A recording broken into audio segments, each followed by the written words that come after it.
Hey guys, welcome to the stream. This is Rod Arriagada coming to you live from the Hangar Billiards and Sports Lounge. We're here at 121 Scurfield Blvd, and we're here for the Sunday Open 8-Ball Tournament.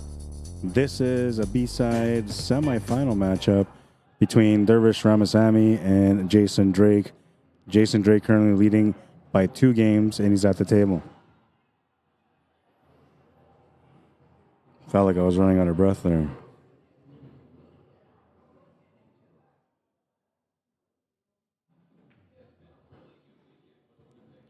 Great attempt at the back cut, but he's going to come up short. That's going to bring Durvesh to the table. He'll have a chance on this rack now.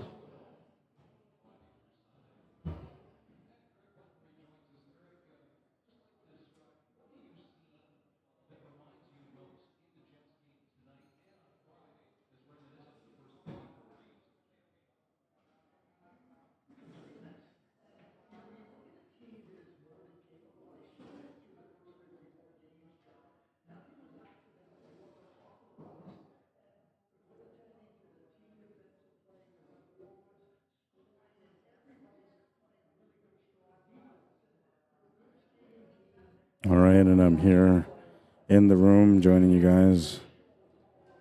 Hang on. Always acts up this thing. I don't know why.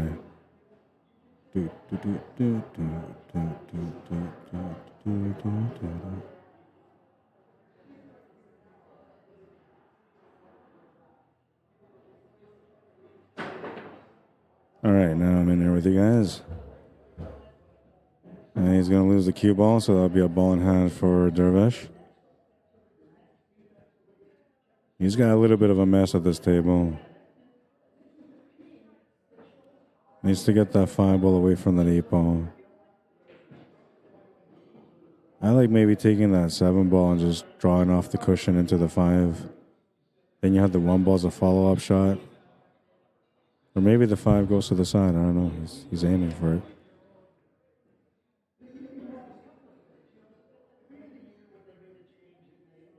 Oh, he's playing safety.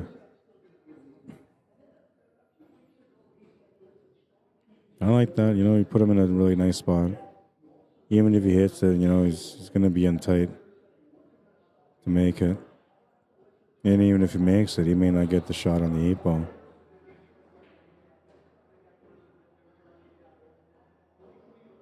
Oh, yeah, I forgot I got the camera right there. Put my hand up. Well, he hits it anyway. Avoids giving his opponent a ball in hand. He's still going to have to figure things out here, though. He doesn't have the table quite yet. He needs to get a perfect breakout angle from the 2 onto the 6 and 4. Or to set up straight for a 6-4 combo, which I'd really rather not do the combo. I'd rather break them up. Not sure what he was playing for here. Maybe he has the 5 to the side still. Looks like it's tight, if anything. Side view. From this angle, it looks like you can see it no problem. Oh, and he missed that shot. He missed that shot, but he got good on the leave. Or maybe he wasn't trying to make the shot. Maybe it was safety all along. Either way, the leave is good. I like it.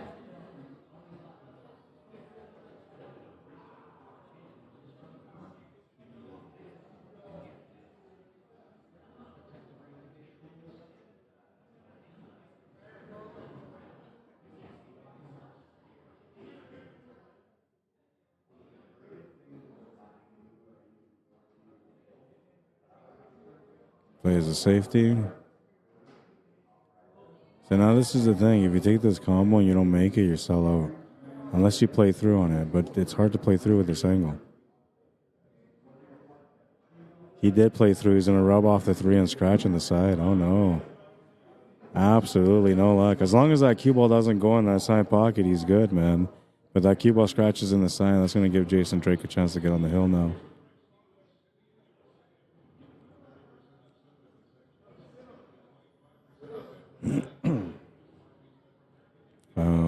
Hang on.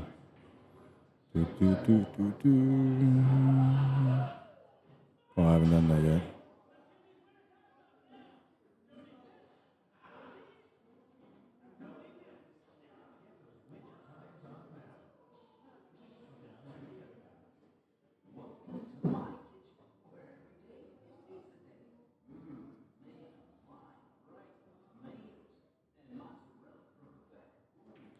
Shooting over the ball slightly, but he's pretty straight on it. Cheats it in the pocket a little bit, makes the 8. He's on the hill.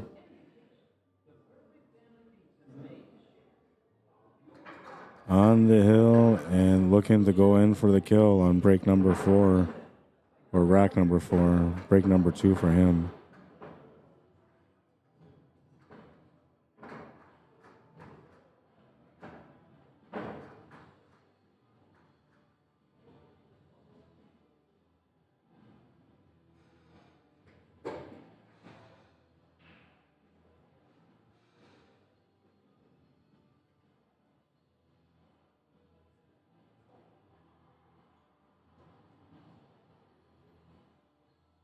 All right, moving into rack number 4.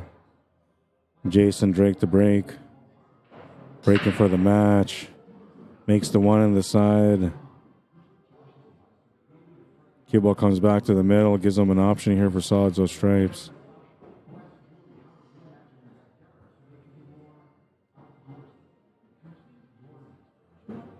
I don't know, like at the glass it looks like I like the stripes better, but when I'm really looking at this, I think I like the low ball better slightly.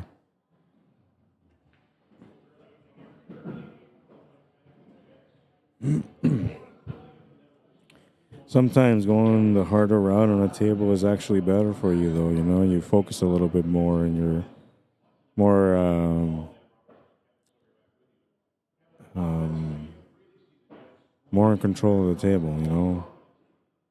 When the table's easy, you let loose a little bit too much sometimes, and that can get you into trouble. And this is, you know, a tight little table, but, you know, if he plays positionally well here, he can find the finish. Though I'm surprised, it looked to me like he had that 13 ball to the top right corner there. He decided not to take it. He didn't even look at it. But it looked like that 13 went past that 7 to the top right corner. So now he's got the 15 to the corner. He's got to try to lean on that 4 ball for shape on the 13.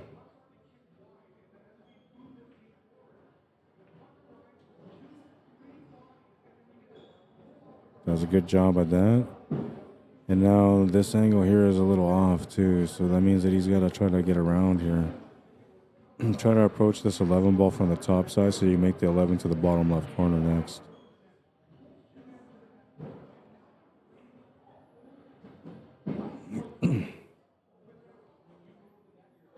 Yeah, that's good right there. And then so now he has to more or less take this 11 to the corner and just kind of hold the cue ball there for angle. He can go a little bit forward actually if he wants to. He doesn't like the angle of the cut shot though, so he's going to go here and take the other stripe instead. Nothing wrong with that. He just has to get good position on that 11 ball.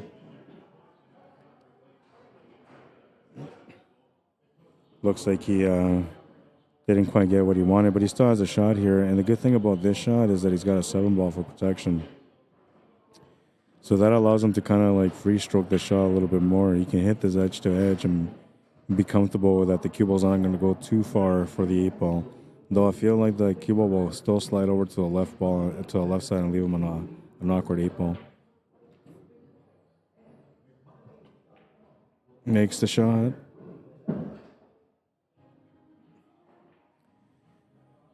And yeah, he still ended up with an awkward 8 ball, but not the way that I thought he was going to end up.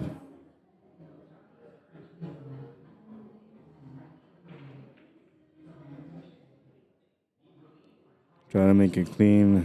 Maybe off the rail and off the solid might have worked. Either way, Durvesh will get a chance here on this one. Got an easy 4 to start. He also has an easy safety if you wanted to do that. The only problem with this table for him, more or less, is that 5 and 7. The 2 ball's in a tight spot too, but it has pockets. Needs to get one of these opened up. Looks like he didn't get exactly what he wanted, but he might have that 5 to the side pocket. If not, he can always play a safety here and just throw that 5 to the left side rail and freeze up to the 7. He had the 5. And now usually this is like, you know, a shot you may not want, but this is perfect for him because now he can draw off the 2 cushions, come back down for that 3 ball.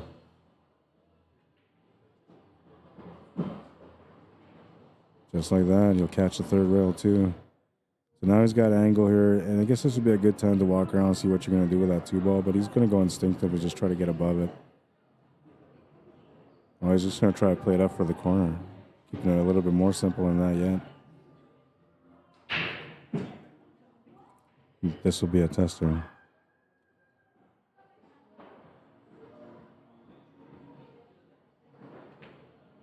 He'll make it though. What a nice shot that was.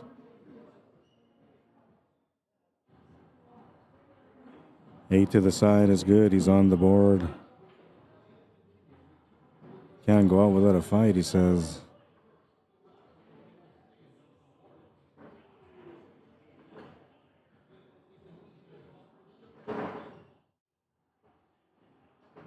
Jason Drake with a nice little cut shot here on that 11 ball. Looked like it was all over there. But Durvesh RAMASAMY will find a way through that rack somehow, and he'll be breaking next in rack number 5. Down by 2. Looking to catch up by 1 here if he can. Needs a little bit of action. Anything will do. Anything will do. Oh no. Well, he's come up dry. That's going to bring Jason Drake in, and he'll have a chance to close out the match now.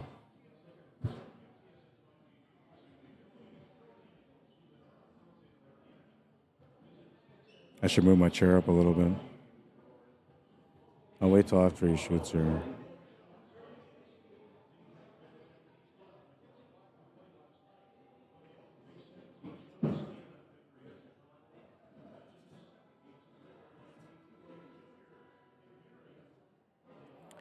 I feel like I have to try a little extra to get onto the mic, you know, to talk on it.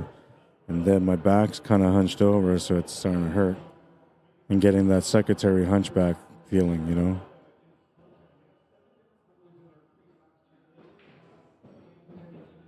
They say that most people that are secretaries or typers of some sort that have to do typing usually get a hunchback.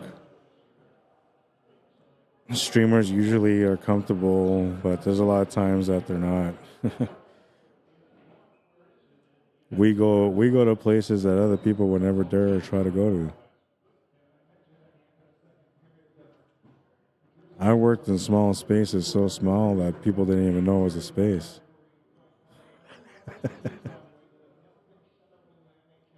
And I still set up in there.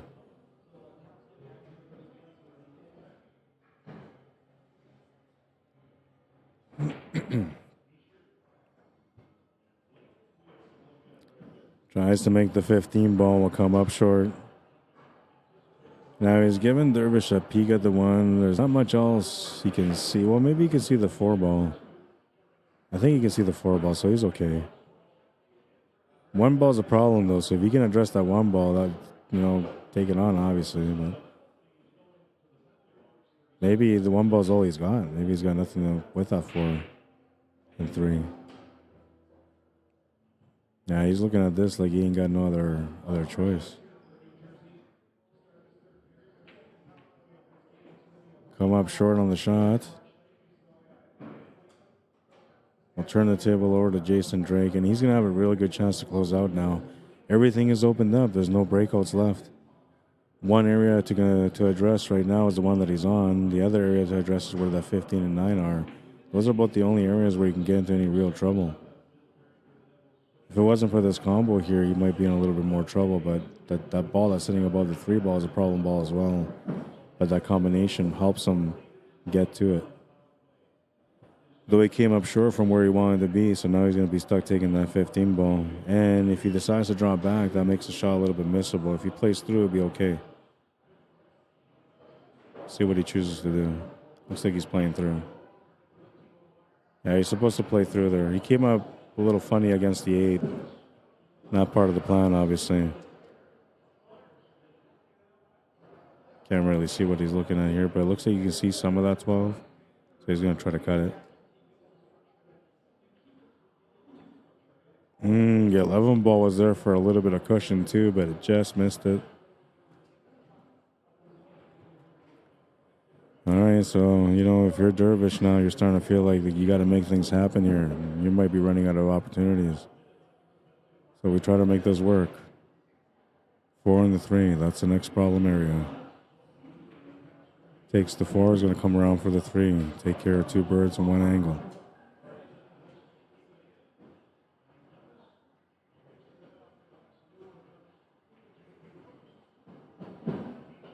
Pops the cue ball around again. Same angle.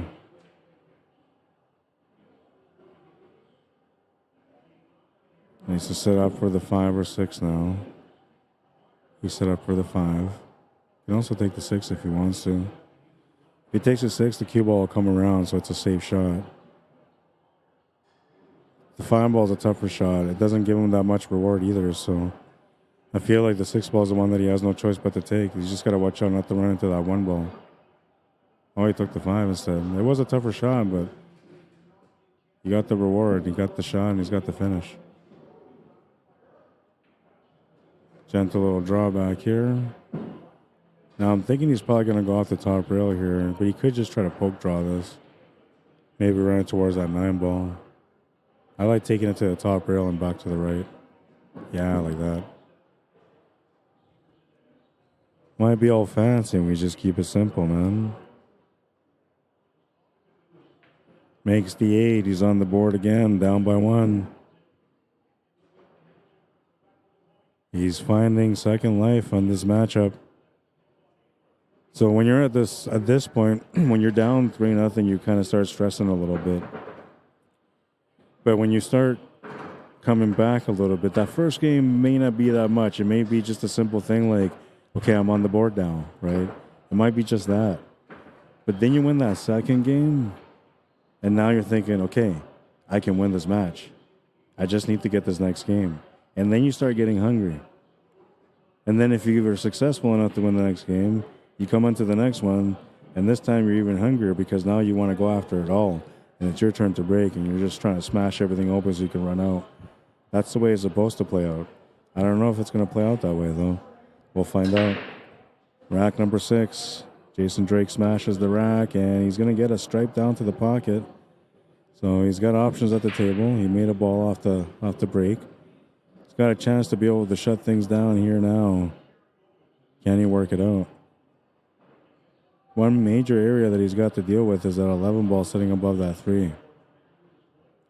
If he solids, he can probably deal with that 3 a little bit easier than if he stripes and have him trying to get that 11 ball out.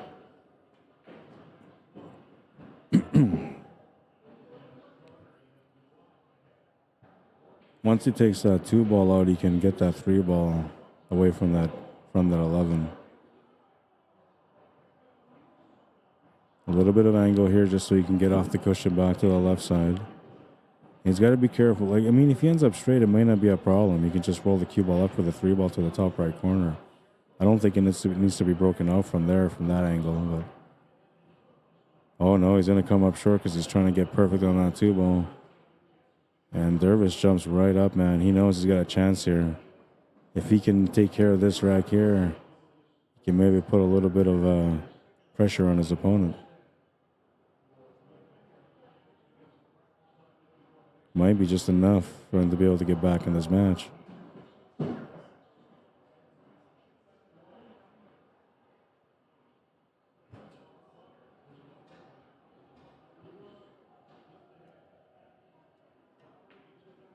Oh no, he's gonna bobble it.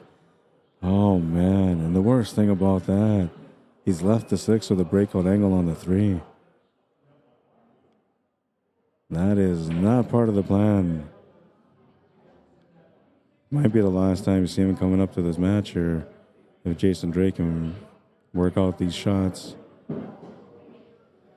And he'll bump out this 11 ball, and unfortunately for him, he ends up tight on that 3. I don't think he's got any other options here except for playing safety. He's going to call the 3 in the bottom right corner, so maybe he's trying to get off the 4 ball and into the bottom right corner. Really tough shot to do, but not impossible.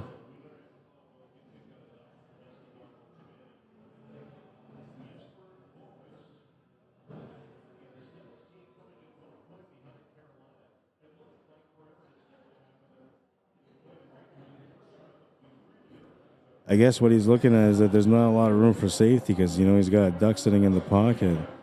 couple of options to be able to either carry him off to get into that 11, or sorry, that 15 ball, or even just combo into that 15 ball. So it's tough for him to really play a safety here.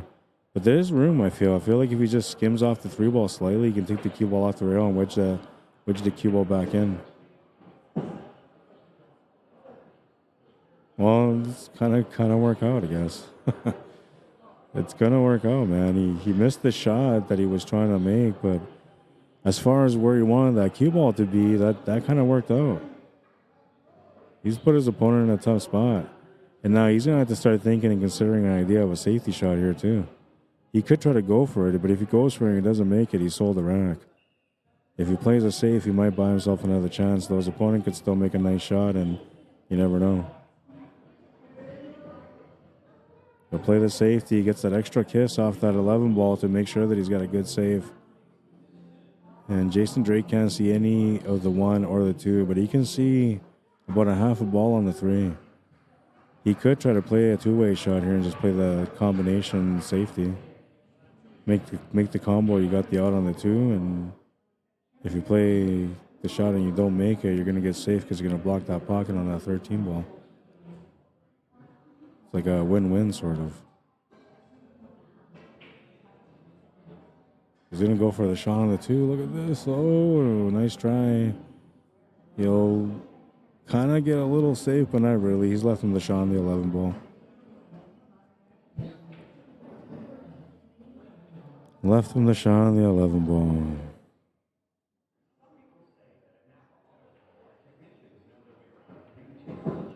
Shot on the 9 is available. The shot on the 10 is available. It's up to you. I guess you're looking at the 8 ball at this point, trying to think what's going to be the best finish. I feel like the 10 ball is going to be a problem if you don't take it.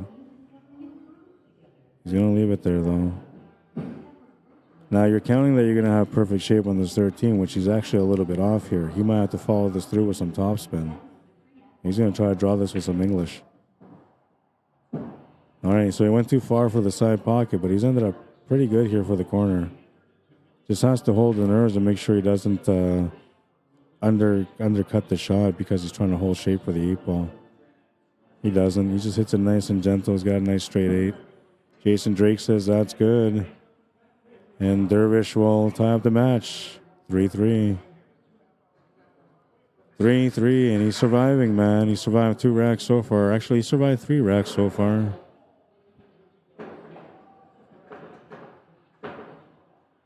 Gotta be feeling pretty good right now.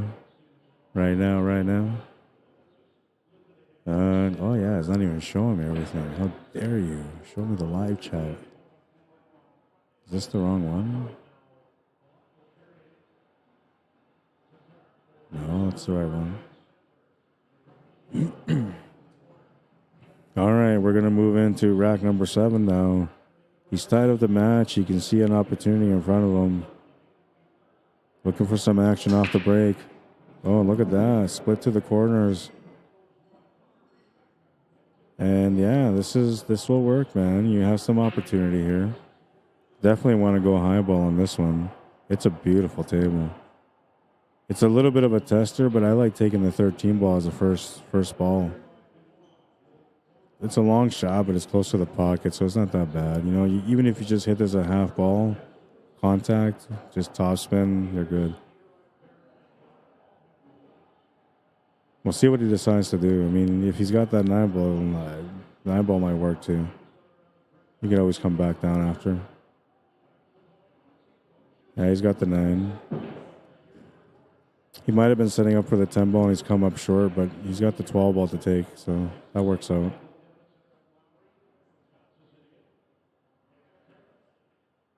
Oh, but he's going to come up short on the shot. Did not come up short on the leave, though. He's rolled the cue ball right up against the 4. And now, you know, not much Jason Drake can do in this one. He's got to find a safety, man. He's got to find the kick shot and a safety.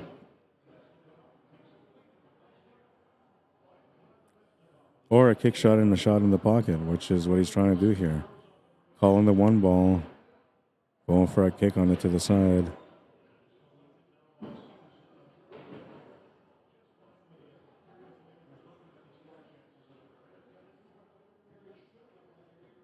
Oh, he hits it, but he'll come up short of the pocket. Durvesh back to the table. 10 ball isn't that great of a spot anymore, so we got to figure out something for that. 8 ball doesn't really have a pocket, so that's why he opened that up a little bit more there. Yeah, the 10 goes to, well, we got to look at the side view. Okay, so yeah, it looks like that 10 ball goes to the top left corner, so as long as he gets shape on it, he's good. He thought he was going to scratch there, and he's kind of thankful that he didn't scratch. That little bounce off the horn worked out perfect for this 9 ball. Now, you can try to play the shape for that 10 ball here, but you should be playing shape for the 15 ball and then playing the shape on the 10 as a finish. He came up short from what he wanted, though, so now he's going to be challenged to take that 10 ball. And he's got no real choice here, unless he wants to deal with a tough cut from where that 6 ball is, which he doesn't really want to do. Now, the draw shot on this angle, too, doesn't help you, because if you try to power it, if you don't power it enough, you don't jack up your cue enough, you're going to scratch in the side pocket. Now, if he can bank this, this would be ideal, because then he can just hold shape slightly. Oh, what a shot.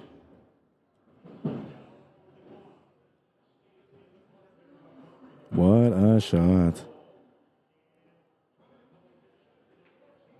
Oh, yeah, man. He's feeling the fire now. But he's got one more tough shot to go. He's got to try to avoid that 2 ball. The Jets score again. They're up 5-0.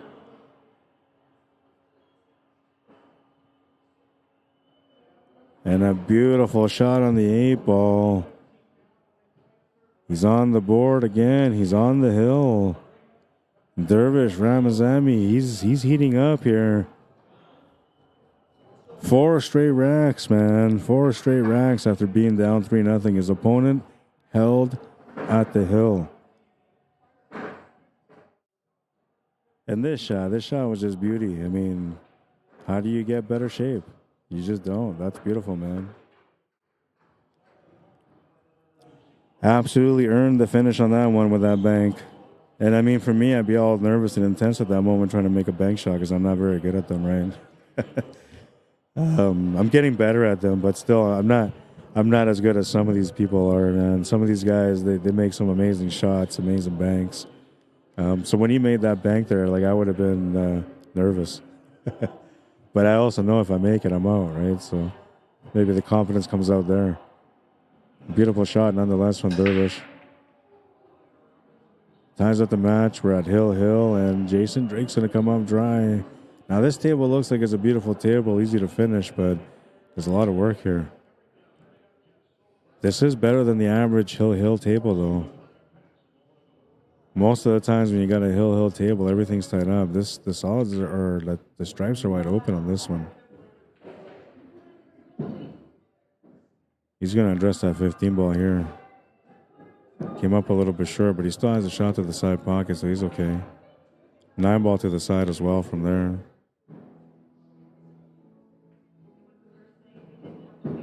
Lots of escape shots here. He's going to maybe run into this 8 ball, so he might want to put a little bit of pace on it, or just add some extra left-hand spin to avoid running into the 8 ball too thick. Yeah, there you go. That works.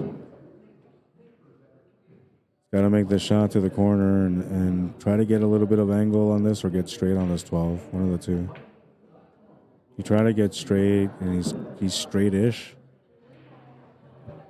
You can see here, like, he can draw back pretty good for this, but he actually might be better off going forward. Going forward and setting up for the 8 ball on the right side middle pocket for the finish. Yeah, there you go. That's it. Good old kiss roll, man. Keep it simple, stupid. Find your angle, play it natural, get the finish. He's going to play good weight on that one. As long as it doesn't stick to the rail, he's good. Well, it stuck to the rail, so there's going to be a little bit of deflection. He should still be good to make the shot, but it will be a little bit more challenging.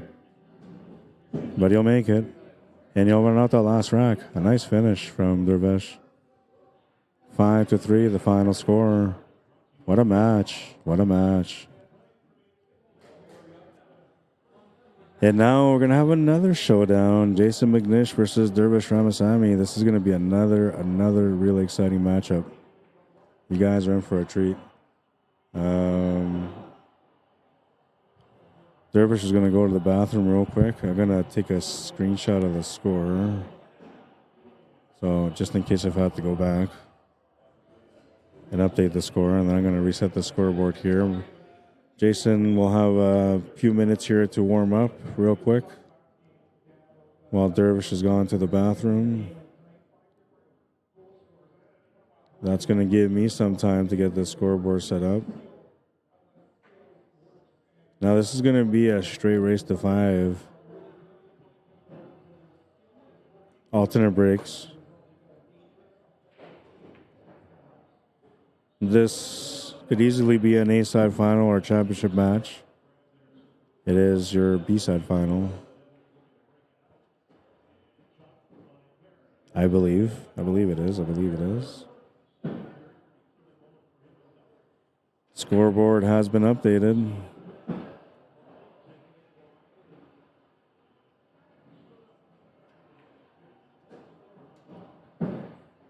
We'll make it official. B-side final. And well, let's check out this highlight again because you know we're waiting anyway. All right, so I'm looking for you guys to pick your best shot. Which one you think is the best shot? This is the viewer's choice, by the way. The viewers picked these shots. They decided on the top 12 shots. It was supposed to be the top 10, but there was a couple of ties, so it ended up being top 12. Making up for that. You tell me which one you think is your favorite. There's a hashtag with a number next to each name. That's the number of the shot. That was number 2. This is number 3. I can tell you that number. Get in there. I think it's number 6. Number 9, number 11 are all in the running.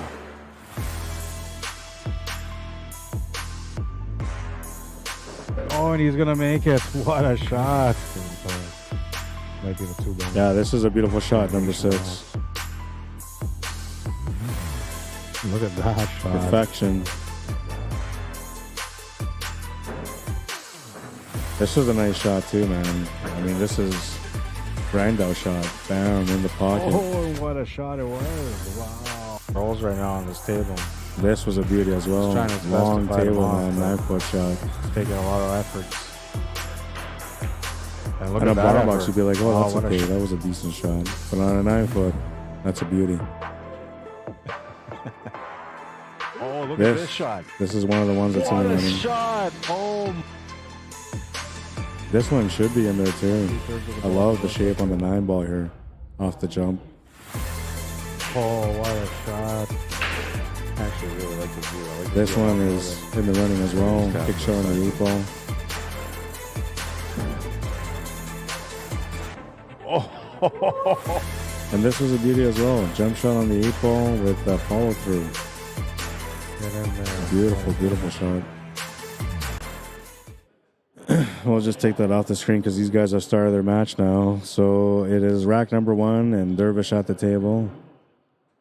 I believe it was a dry break from Jason McNish.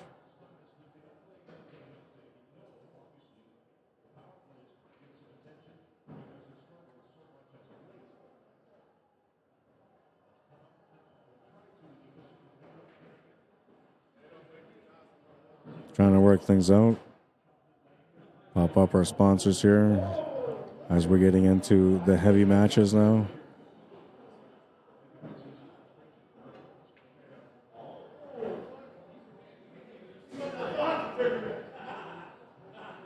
He misses the first shot, so it's a good thing that I popped that up. See ya, man.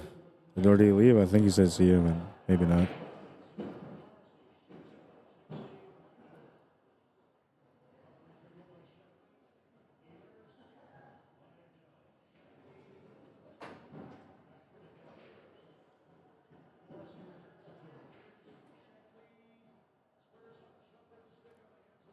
All right, so we're in rack number 1.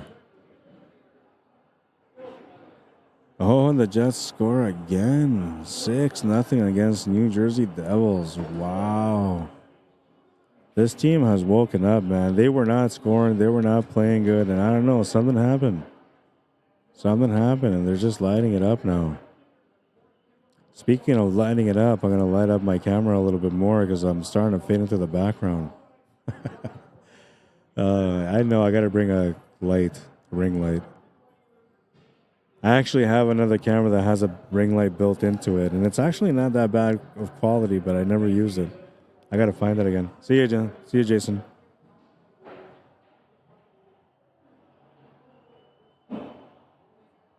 He might have got 4th place and he's leaving, so I don't know. Yeah, he might. I don't know. I got to go find out. Maybe it was only top 3 today. Only 17 players, so it could have been.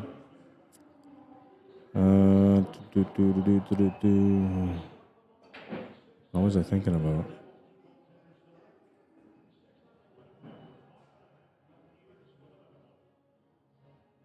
Oh, yes, the camera.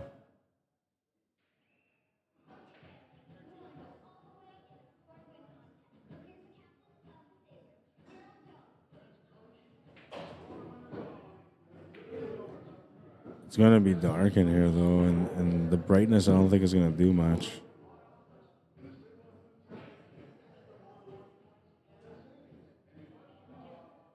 Like, if I'm access out even, you're not really going to see me much, so it might be better just to keep it like that.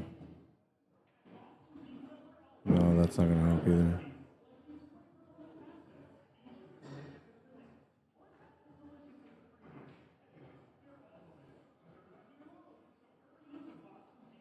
I'm going to see if I can get the light turned on in that other area that will kind of lighten up my screen for now. And I guess I'm going to have to start bringing a ring light. I told you guys at some point you're not really going to see me. It's going to get too dark. I wasn't kidding. Now you can see my teeth. All right. I gotta, or maybe I'll wait till these guys finish this rack and then I'll go do that then. So I'm not really interfering in their game.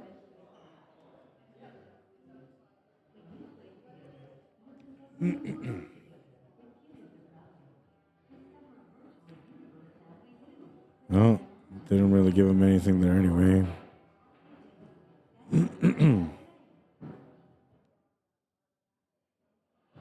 By the way, if you guys are enjoying the stream, maybe you guys can like and share the stream.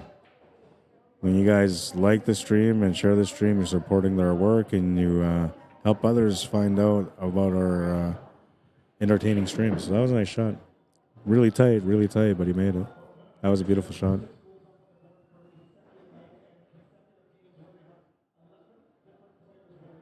Hit that a little bit too light though, but he's got the shot to the side pocket, so he's okay. Maybe that was the plan all along. Because, I mean, if he makes this, then he's got the 14 and come down, take care of that 12, I think it is, in the bottom left corner, and then you got the 8 ball. I would take the 14 here. I guess it doesn't really matter, though, which one. As long as you can check off the rail or come back, yeah. Oh, that's going to be tight. So now he's going to have a hard time holding shape for that 14. He's got to try to play spin to run into that 7 ball if he wants to get good shape on it. Or he's got to try to drive around and open it up or get around the table for it. Yeah, he tried getting on the 7 ball. And even then, like, had he made the shot and he hit the 7 ball, he was in a bad spot on that 8 ball. So just a little bit unfortunate there to be out of position.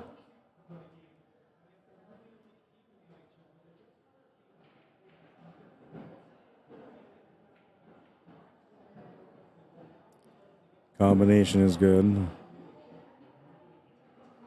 He's got the 1. He's got an option to make the 6 and clear up the right side of the table to open things up a little bit more. But the 1 ball kind of gives him shape to get back up there and deal with that anyway. And he might be able to get shape for the 2 ball from there as well. Not quite what he wanted. He has, I think, the 5 ball option. If not, he's got the 3 for sure. Yeah, it looks like the 5 ball option was there too, but then it would have been running into the stripe, so he's not going to take that. And the 5 ball option is still there, but now he got to the 6 ball, so he's going to take the 6 ball. Might want to check it off the rail slightly so you can kill the spin. That's what he's done. quick drawback shot here. You can set up for the 4-ball on the side and use the 5 as a finish. Oh, that's going to change things. Now you're going to have to take this harder shot to the bottom left corner. This is a bit of a tester, but the shape will be good for the 5. So it makes the shot a little bit easier. Yeah, and he made it. Good shot.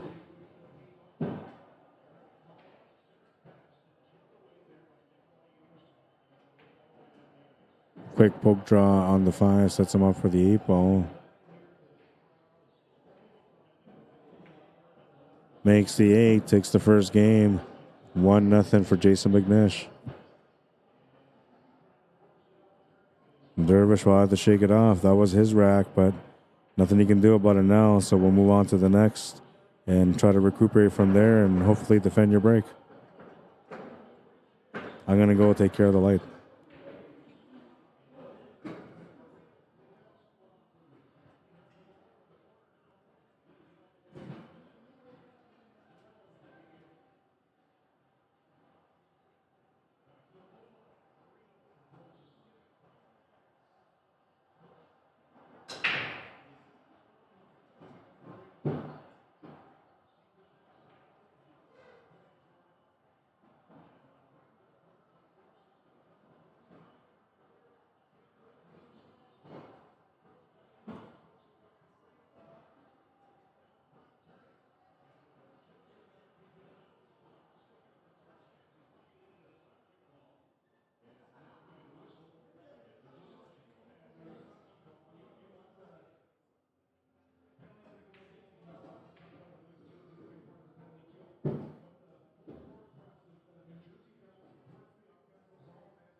I know, I have one at home.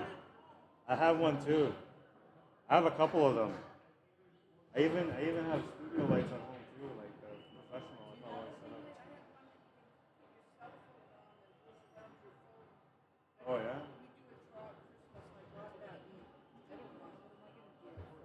yeah? Yeah, if it works, I can use it for sure, yeah. Because then I don't need a whole lot of lighting, just a little bit, because this is my camera here, right? Okay, cool, thank you. All right, I try to get the lights on, but you still can't really see my face too much. But it's okay, it's not really about my face anyway. It shouldn't be about my face. If it's about my face, I'm in the wrong business. Like, hey, you look kind of cute. You should be a streamer. All right, thank you. Appreciate it.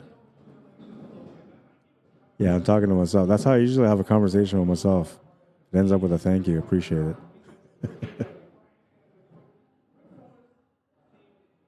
Yeah, that light made no difference. Oh, he's going to come up short on the 5. Oh, no. He's having a little bit of a rough start on this one, man. Not a whole lot you can do about it, though, and he knows it too, man. So you just kind of relax and you wait, and you hopefully, you know, things turn around and those mistakes get paid back and you get another chance at the table. He's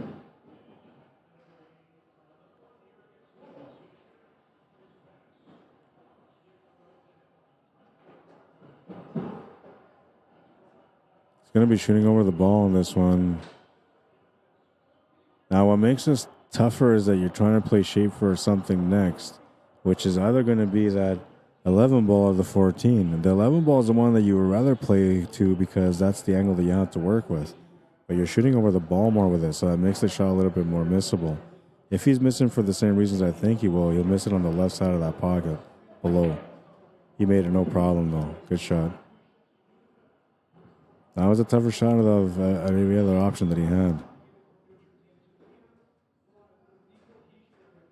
He's got a good angle here, too. He's just got to either draw between this 7 and 4 or go above and around. He's going to go between the 7 and 4. Now he's bumped that 7 ball over, so that means he's taking away the corner pocket on the 8 ball, but he still has a side option. He's got a good angle to set up for that here. Though he's come up pretty light on it. He's tapped the table because, you know, he's frustrated here that he didn't come up with the shot that he wanted. If he can just reset, he's still okay to make the shot. It's not too difficult. He's good. That's what good players do, you know. When they get out of position, they just shake it off and just make the shot. That's all you can do.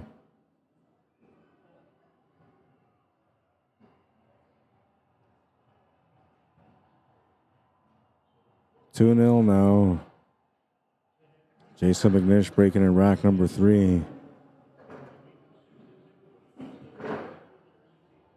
Now, either everybody on YouTube is quiet or I don't know, because I'm not getting no updates on the chat over there. But let's go over here on Facebook. I'm sorry, guys. I've been neglecting you for a while. Did they score another goal? Oh, no, they won. Okay. Game is over. Good job, Jets. Way to survive, man. There was a ton of people that were talking to, like fans too, like, that's it. I'm not watching no more of the games. I don't care. They're not going to make the playoffs anyway. And then they went and won the last game, and they won this game too. Dan Hoger, how you doing? Jason Fiola, what's up, man? Wayne Burba, welcome back. Keith Anderson says, is Jason racing to 4 or 5? On the stream earlier, Jason Drake said race to 5. Yeah, so it drops down. So on the first time that he was on the stream, he was on the A side. On the A side, he was racing to 5. But on the B side, he raced to 4. Because he goes down by 1. John Moon, how you doing? Says, what's up, Roddy? Not much, man. Not much. Having a good day. A lot of great highlights so far. It's been good. And had a sad loss yesterday, but, you know, when I came in today, I had a winner mentality. Like, I felt good about my results. I didn't feel that bad about it. So I'm having a good day. Dave Strickland, Bruce Jensen, Mark Harris, welcome, guys. Diane Cross Sumka, welcome to the stream. Nunu, welcome back. Steven Sestak, what's up, man? John Dillon, how you doing? Wayne Burber says, Ron, doesn't Drake resemble a young Ryan Epp? Yeah, you know, he kind of does a little bit. It's funny you should say that, Wayne, because he kind of does. And by the way, I apologize. I'm just catching up with the comments now. But yeah, no, he does kind of a little bit. Yeah, he kind of reminds me of him. Bryce says, did he have to rail jump the 14 to make that 8? I don't remember. Number 11. Thank you, Bryce. I appreciate that. Oh, for number 11. Did he have to rail jump the 14 to make that 8? No, he didn't. He just kicked it. It was a great shot, though. Craig Swan, how you doing, man? Welcome to the stream. Eric Cardenas, welcome to the stream. CJ Sandoval, welcome back. Jason Fiola says it's pricey, but the Elgato lights are very solid and easy to set up, take down. I got lots of good equipment. It's just a matter, that's the biggest thing, is set up and tear down. I'm lazy, man. It already takes me an hour to set up and tear down. And then if you do all the extra stuff, well, you know, it takes that much longer. Brenda Valingo, welcome back. Jonathan Dabbs, what's happening, man? Hector Collazo, welcome, bienvenido. Says, hello, Rod. How you doing, Hector? Julio Rivera, bienvenido.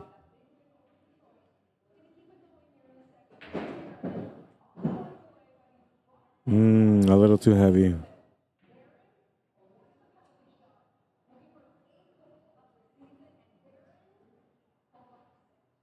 Am I I still on top chat? No, I'm on live chat. Nobody's talking on YouTube, man. What happened to you guys?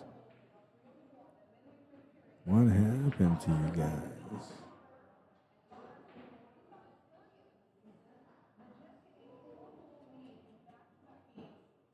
Well, he's having a pretty rough start on this one right now, but he's got no choice but to just try to shake it off.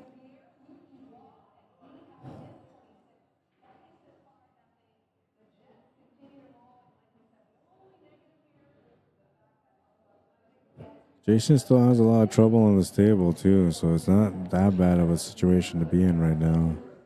You're allowed to have a couple of mistakes. It's only 2 games in, so I guess it's kind of important, that you maybe start trying to get a win under your belt. But if this one slips through, it's okay. You still got at least, 1 game of freedom before you start really stressing out. But you just got to make the efforts, and you never know. The most important thing, and which he's been displaying a lot of so far throughout all his matches, is just trying to keep your composure when things aren't going right. The more composed you can stay at the table, the better you are every turn you come to the table. You're not making rash decisions or, looking through a frustrated eye. Because when you're frustrated, man, you don't see things the same way as when you're calm, relaxed, and you're taking your time to work things out.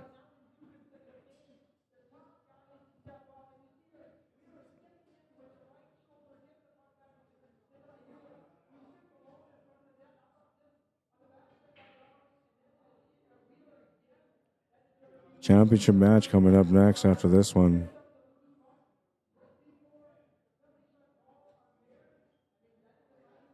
Unless Mike Orvis left, he might have left, so maybe they're not playing. He won the A side.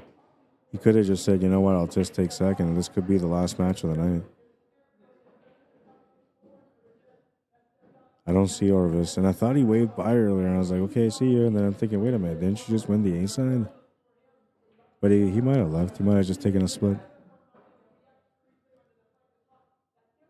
Travels in from out of town to come play too, so not a big deal if he wants to leave early.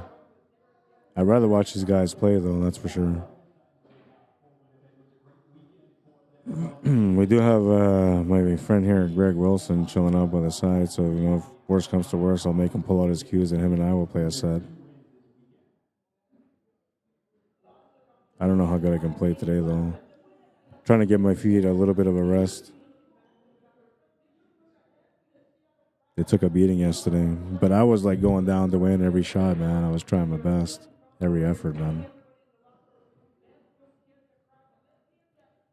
Hector Coyazo says, pretty good. Bought a new Joss cue. Really like it.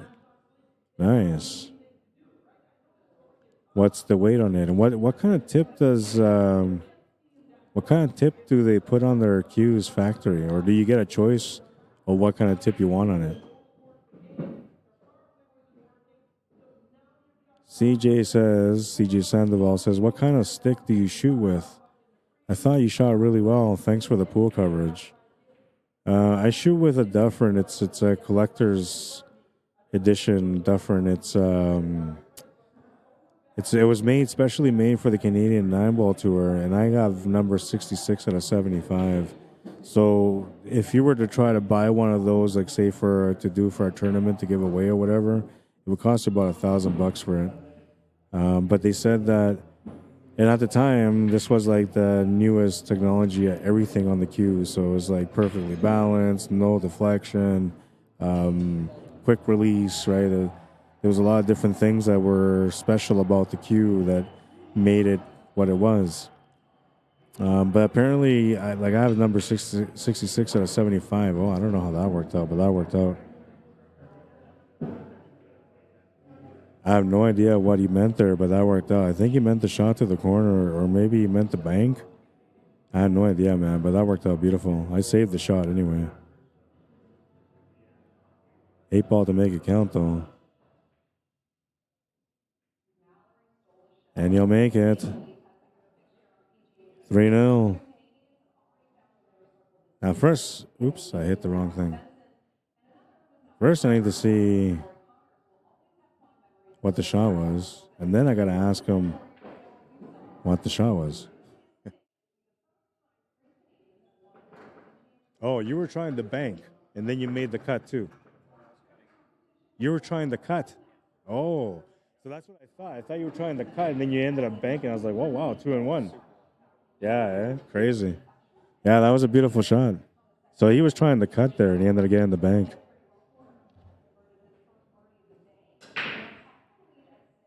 I don't mean like he ended up getting just a bank. He also got the bank. That's what I meant. Let's take a look at that shot again so we appreciate it a little bit more.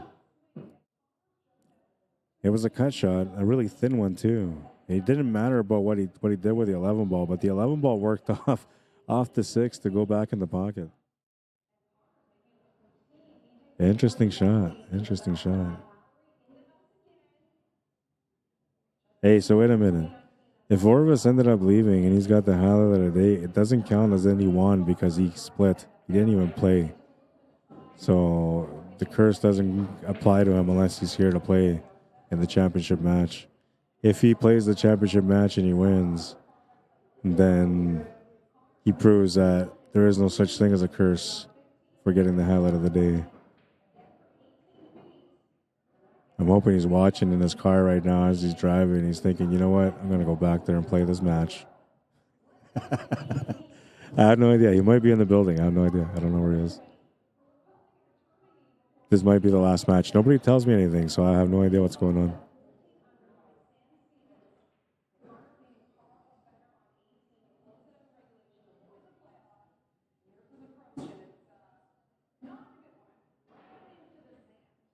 Oh, he's got the lead right now, a 3-game lead too, looking to get on the hill. So, you know, you can play a little bit looser and try little things like this. Yeah, why not? You got some confidence going, man. Just let that confidence flow through you. He's got another combination coming up. What doesn't work for him here is the angle. He would have liked to have a breakout angle for that too. He could take that 5 ball. Yeah, I like that idea here because, you know, there's nothing to collide with the cue ball here. And then you can create a better angle for that 3-6 combo. I got it backwards, by the way. The 6 is on the right, the 2 ball's on the left. I had it all wrong. So he's going to miss that shot. And Durvesh will come up to the table. Looking to get on the scoreboard here. Not an easy table, though. He's going to hit this a little bit of pace and try to make it in that pocket, which he does.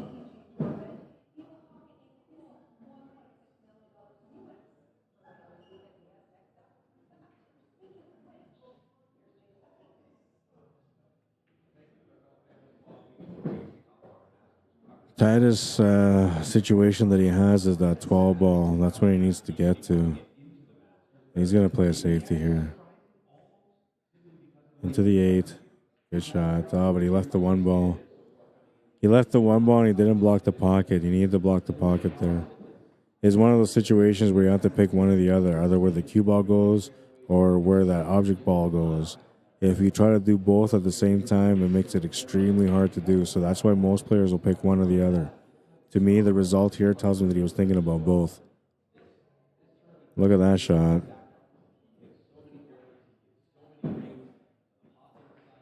That was a nice cut. He's bringing out the good shots here today. This is a nice little cut shot.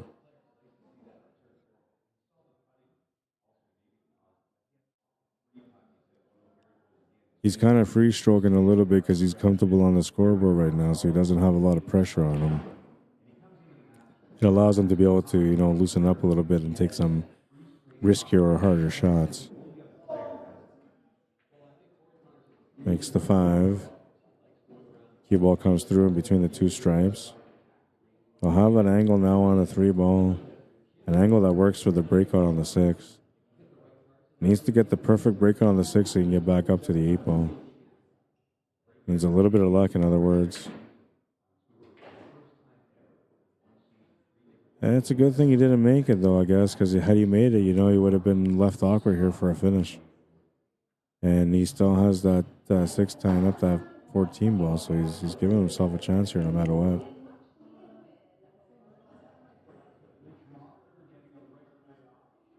If I'm feeling good by next week, I might play in this 8 ball tournament next week.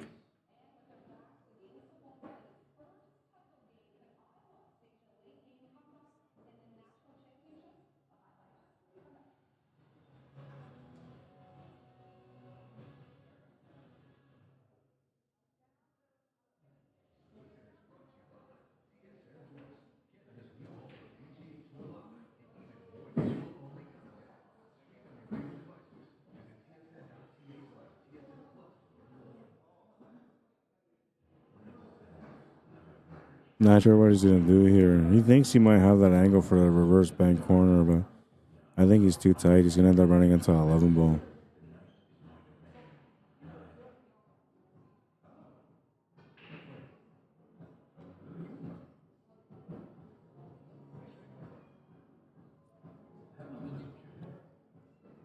He's going to call the bank corner. Almost made it. That's the one he was trying to make it, and it would have been a little bit of a fluke there, but he almost would have had the result he was looking for.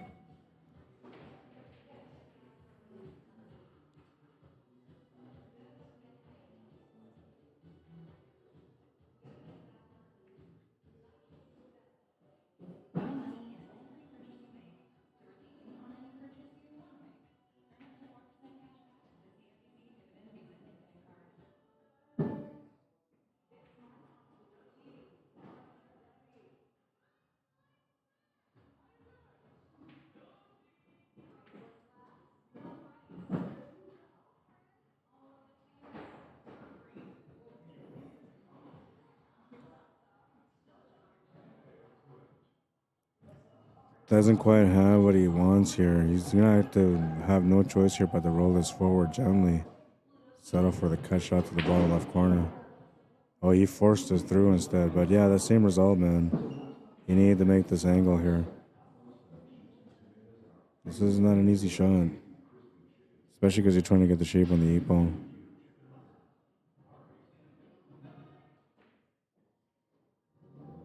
But look at this. Oh no. Oh no, man. Like it was going to stay up. It was so going to stay up, and instead it dropped. Man. Hey, look at that. It just hung up. It looked like it was going to stop. Boom, and then it dropped.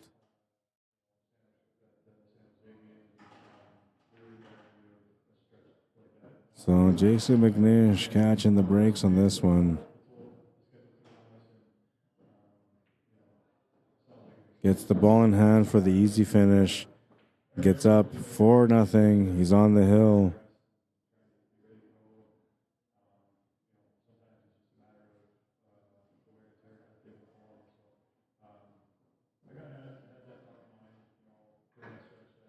I thought he broke second, so he would get the next rag. I don't know. Whatever. They know who's breaking.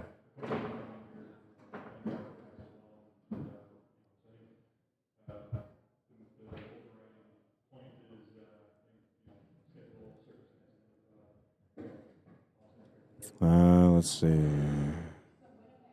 Oh yeah, you're asking me about my stick, so I'll show you my stick real quick here. Which one was it?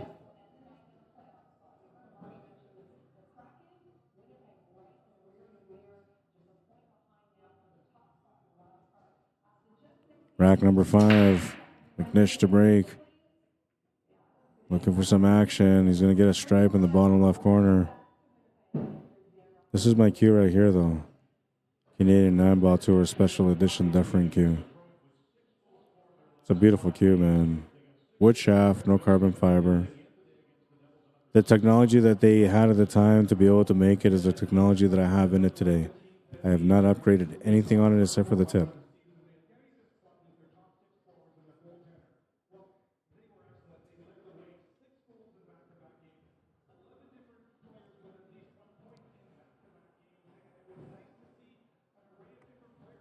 Yeah, I think I am looking for a ring light, but I have one at home. I just have to, dig it out. I have one, I believe, that has a tripod too. But the only thing is that they're USB power, but I guess I can find a way to power it anyway. Daryl Jordan, how you doing? Steve Elder, welcome to the stream.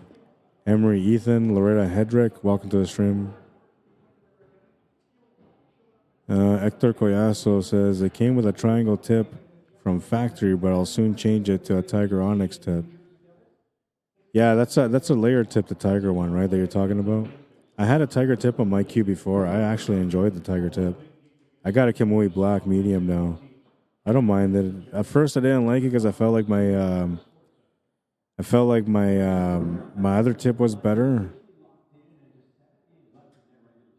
But I don't know. I guess like the more I had more spin reaction, I felt like it was better for me that way, and I felt like maybe the Kamui didn't quite do the same. But I've been playing with the Kamui for a couple of years now, and I don't know. I seem to be decent with it. And Mike Orvis is back, so he must have heard my message as he was driving home. I'm kidding. I'm kidding, but he is back. I guess he was just taking a break, waiting around. I don't say, man, you know, if he left early, I guess it is what it is, but I'm glad he's still here. The weight is 21 ounce, Hector. Okay, well, that's pretty heavy, man. Why do you prefer 21? Is that the weight option that they give you, or is that what you chose? And if that's what you chose, why do you like a 21 ounce? I'll tell you that, you know, the recommended weight is 18 ounces, but I play with 19. I used to play with 20. I used to really enjoy playing with 20. But 19 to me is a perfect balance between my style of play and power that I need for certain shots. Stephen Valley says the pool gods are with him. Yeah, no, he's got a little bit of a good role rolling with them so far today. But he's been playing really well too, so can't take away credit from where credit's due. He's been playing some really good pool. Tony Lankowski, what's up, bro? Michael Crawford, LJ Moran, welcome to the stream. Dina Rainey, how you doing? Nice cue, says Hector. Thanks, man. It's a beautiful cue for sure. Hubert LeBlanc, what's up, man? Sweet looking stick, says CJ. Yeah, no, it's a beautiful cue and it plays amazing, man. Technology is overrated, says Jeffrey Pratt. Yeah, I guess it is. I don't know. Like, you know what it is that we get a player that plays with like this certain cue and he wins that championship, and everybody's like, "Oh my God, I need to get that cue because I'm gonna play just as good as him," right? Then this guy goes and he buys like this glove, and it's like a really, you know, slick looking glove, and everybody thinks that the glove is the reason why he's playing so good. So now everybody's out there buying that same glove, right? And then, you know, you realize that he switched chalk, so now he's no longer, you know, using the same chalk. He's using something different. And they ask him, like, you know, about his equipment. And he says, I'm playing with this chalk, whatever the chalk may be. Now, everybody's out there buying that chalk, too, because they're like, well, he's playing with that chalk, man. I got to play like him. I'm going to play like him. If I look like him, I'll play like him. Like, no. You have to go to the table and work on it, man. What everybody doesn't get is that these guys, everybody that's using these products to win, they can win with broomsticks. They're just that good, man. You can't take away talent from where talent is born, and those guys are born with talent, man. But every product that they use, you know, helps them get a little bit more extra edge, I guess, and makes them that much more competitive. The argument is still on about, you know, carbon fiber and wood. I don't know. I still feel like wood shafts are better than carbon fiber shafts, but I don't own a carbon fiber. And I don't know if I want to because I've used them a few times, and like the deflection, that no deflection that it gives, it's a little bit uncomfortable. I like my little bit of deflection that I get on my low or no deflection cue. But yeah, no, it's a good cue for sure. I love it, man. It'll be mine till the day I die, and then hopefully my kids don't go and sell it for cheap. Hopefully one of them picks up the cue and decides to become a champion with it. I'm not sure what we're waiting on. Oh, we're waiting for his opponent to come back. He just had to go to the bathroom. So Durvesh is breaking, but Jason had to go to the bathroom real quick. I guess it's a good reset moment. You want to try to get focused here to be able to close out. Don't want to let the score slip. Smash and break. He's going to lose the cue ball in the side pocket. And this is a little bit more of a like a hill table here. Quite the mess, man. You're obviously going to try to go with whatever is more available to work with. And I don't know. I kind of like the stripes better just because the breakout position is better on the top table. You know, you use that 9-ball, you can crash into everything there and reset the whole table pretty much. If you go low ball, there aren't a lot of options, but you got the 4-ball that kind of helps you for that.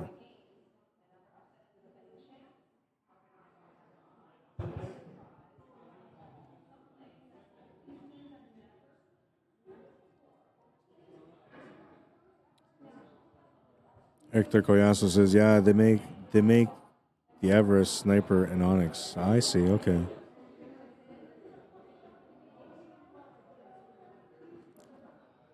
Sean Taylor, how you doing? Welcome to the stream, man. Mark Harntraff says, I have a 19-ounce cue also. Yeah, 19 is like the perfect weight, I think, man. 21, like, felt like it was right. Maybe if you're just up and learning, 20 ounce might be better because, it keeps your back arm a little straighter because it's heavier. So you got less chicken wing action. But once you got your stroke under control, 19 is good. Maybe 18 is the key. I don't know. I play good with 19, though, so I'm sticking to what works. Hector Collazo says, I feel more control with a heavy cue. And you do, yeah. So that's what I was talking about. Because it's heavy, it keeps your arm a little bit straighter because it puts more weight on it. So it kind of helps. But all you got to do is just, if it works for you, you don't have to do nothing. You just keep working with it because if it works for you, good for you, man. But if you want to get better with any kind of weight or cue, then you just have to work a little bit more on just the fundamentals, mainly. Trying to control that chicken wing arm. Which usually, is something that comes together with like mental thoughts right when you're shooting. Is usually something that most players can't foresee coming and it just happens to them. But the more you train on trying to understand when it's coming, the better prepared you are when it happens and the better you can deal with it. But I used to get the chicken wing arm and I still do sometimes on my shots that I miss. Same thing with popping up. Like I stay down for most of my shots, but when I'm missing, I'm popping up a little bit. And sometimes it's not even noticeable, but just slight little nick movement, man, and you missed the shot. Body alignment is off. But yeah, I get it, man. Heavier cue. Like I said, I used to play with a 20. Daryl Abelet says, Kamui brown soft. Brown doesn't glaze over like the black. And that's what I found. Like, see, mine was glazed over too, so I have to like poke holes in it and I don't know. Like, it still works good, but there's a couple of things. I'm not sure. Okay, I'll try the brown. I'll try the brown next. Oh, man, Matt, I keep trying to get you unblocked and I can't, man. What's up, not Matt? You here to root on your bro, Orvis? He's about to play the winner of this match, which right now it kind of looks like it might be McNish, but never count Durvesh out. He's proven time and time again that if you give him a chance, he'll keep fighting. Hector Collazo says Francisco Sanchez Ruiz plays with a 22-ounce cue. Interesting. That I didn't know. Do you know what the illegal weight is for a cue? What is the most weight that you can have on a cue? Legally in a league? Or in most tournaments if they're going by weighted cues? Take a little guess. Should be an easy answer. No, a lot of people kind of find this out when they're looking into breaking cues and the weight that they want to break with. Because that's when the store owner or the person that's selling the cues will tell you about what the legal heaviest cue is. Heaviest weight of a cue can be. Sorry, I'm stumbling on my words. Thomas Plant, how you doing? Christoph Mediag, welcome to the stream. Hector Collazo says carbon fiber shafts take a little bit of time to get used to. I have one, but I kind of like the wood one better. And maybe that's what it is too, right? Like I've been playing for a long time, man. And for as long as I played with a wooden shaft.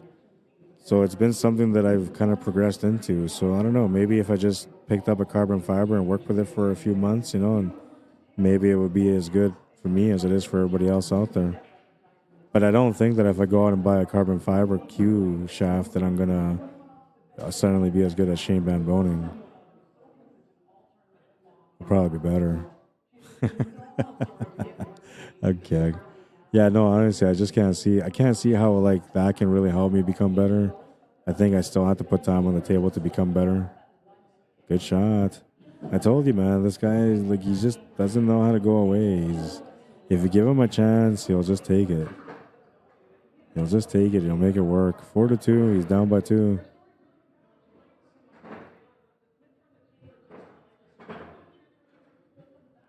Hector Collazo says, don't poke layer tips. It damages them. Well, I had to poke it because it was not taking the chalk very good. Like, I was taking it, but it was peeling off fast because of the glaze. Thanks for letting me know, though. I won't do that anymore. Daryl Abelet says, just a touch softer than the black, too, but doesn't mushroom. Okay. Well, that might be better. You know, maybe it's more like the Moray tip, right? Because that's what I liked about the Moray tip. It didn't mush, and it was really responsive.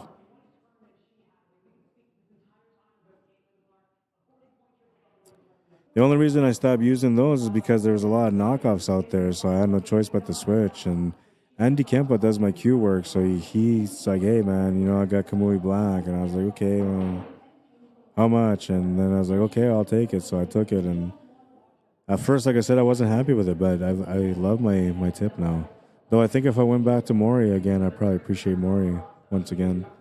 Because there's just some things where the spin just doesn't pull through, and I could tell the difference on it. So if you're not a spin player, you may not be able to tell a difference on any kind of tip. But if you're a spin player, then you really tell the difference because you see how the cue ball reacts after contact.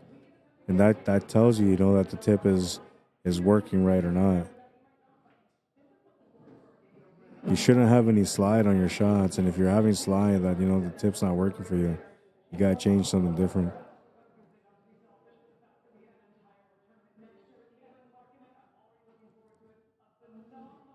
Working out the puzzle. He knows that if he gives this one up, it's going to, you know, be a problem for him, so he wants to close out now.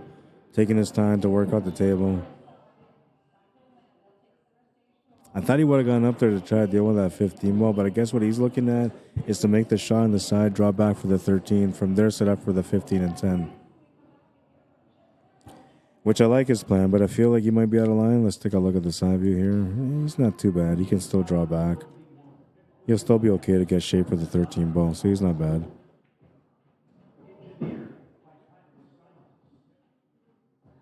That was the only problem, though, is he's going to draw the cue ball closer to the one, so he's going to be shooting over the ball now.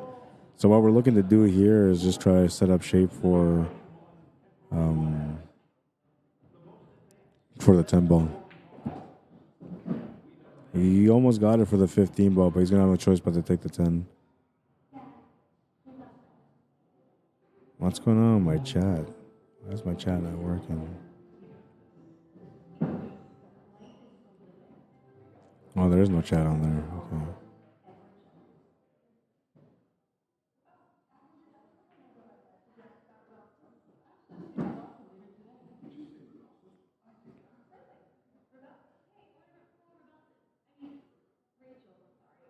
This is for the finish.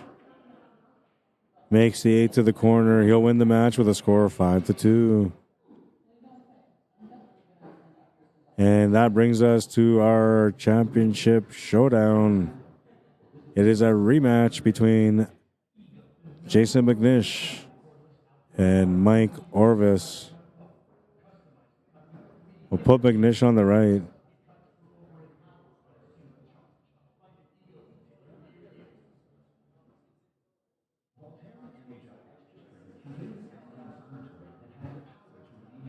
Just came up a little bit short, Durvesh, but you played well, man. The most important thing is that he never let up. He never gave in.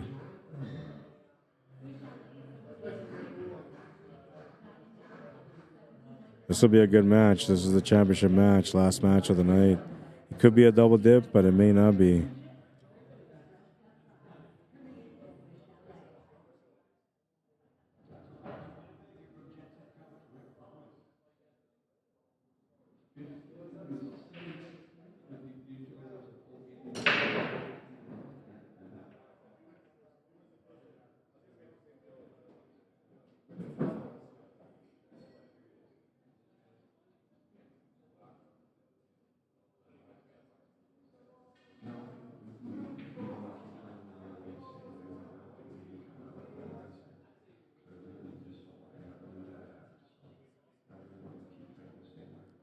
All right, and we'll make it official.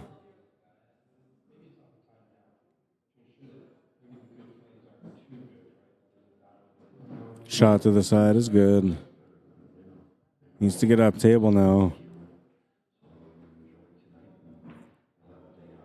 Doesn't have to be too much, and you know, any forward angle or draw angle will work for him.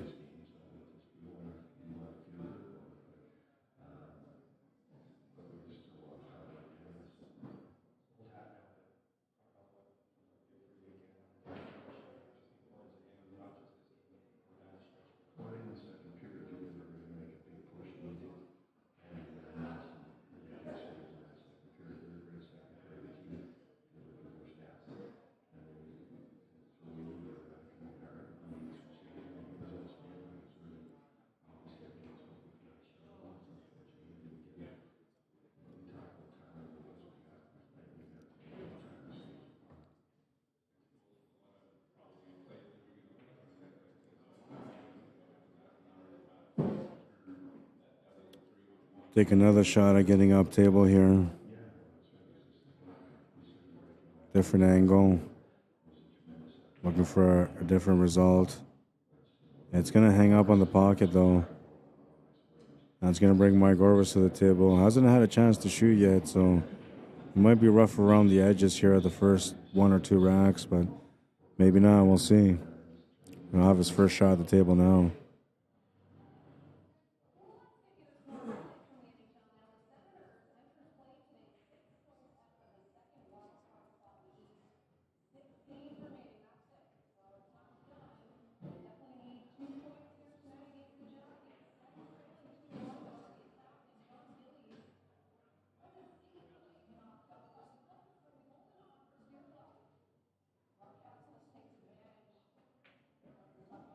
Makes the 6 to the corner.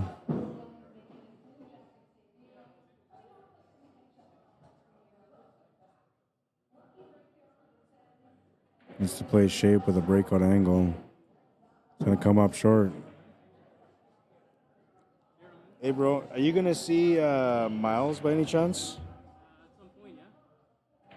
First, I'll say bye, and I'll give you some money for him.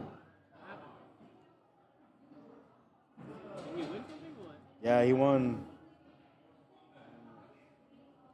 From yesterday, he won 25 bucks. Yeah. And he left earlier than I can tell him. I didn't realize, right? I'll So, text him right now and tell him. thanks. I was going to give it to Kevin, but he's going to forget. So he's going to wake up, see 25 bucks put in his pocket. Okay, we'll see you, man.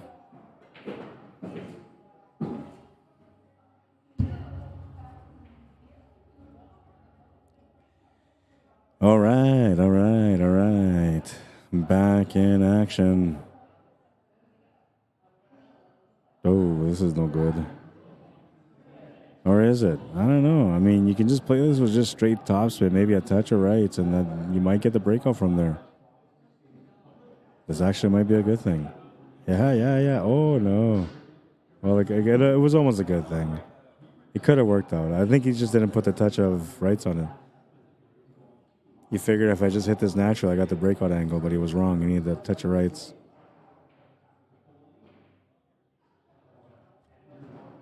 Side view is not going to tell much.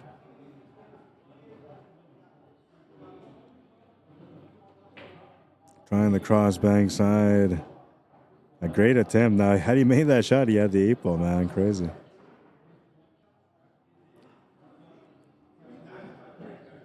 All right, so McNish will have his chance here to strike first in this first set of the championship match.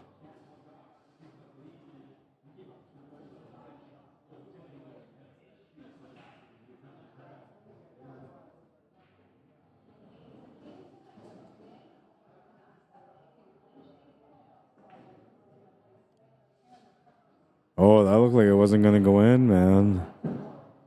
He's ended up super tight on this 12, but he still has a shot available. Just really tight on it. He'll make that beautiful shot, though. Is this going to stop before the 5, or is it going to land on the 5? That looks like he's right on it. Little Massey shot coming up here. Oh, he got around the 5 enough to be able to hit his ball anyway. So he's avoided giving his opponent a ball in hand. Unfortunately for him, though, he's left a shot on the 5 ball. With a drawback angle to land into the 14, which should give him the shot on the 8 ball. Oh, and he's going to miss it because he was trying to make sure that he landed on that 14 ball. Oh, wow.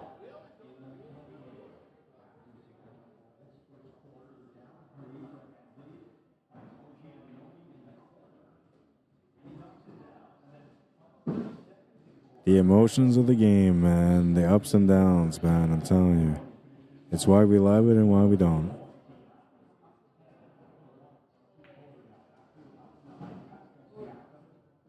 So McNish will take the first one after that. He's trying to continue his role on the table here. Starting off on a good note in this battle. 1-0.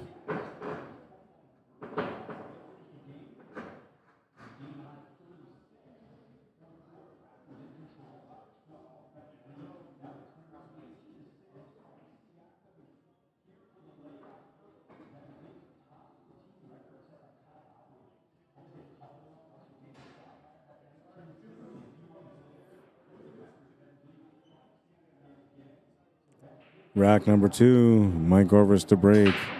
Trailing by 1. He's usually got a good smash and break, but he's lost the cue ball on this one. And his opponent's going to have a wide open table and a chance to get up 2 games here.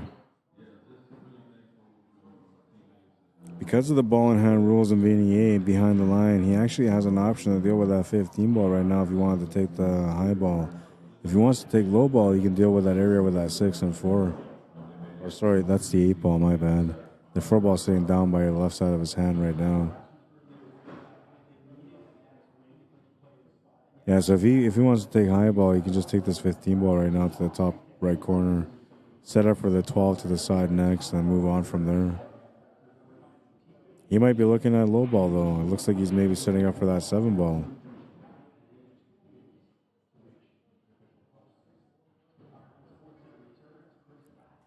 I'm not sure.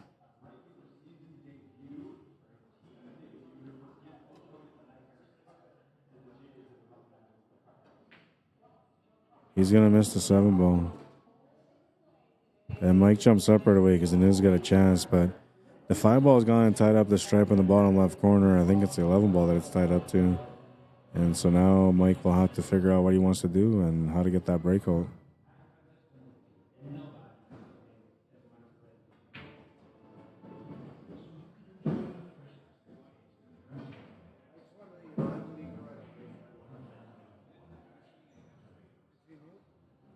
See you, man.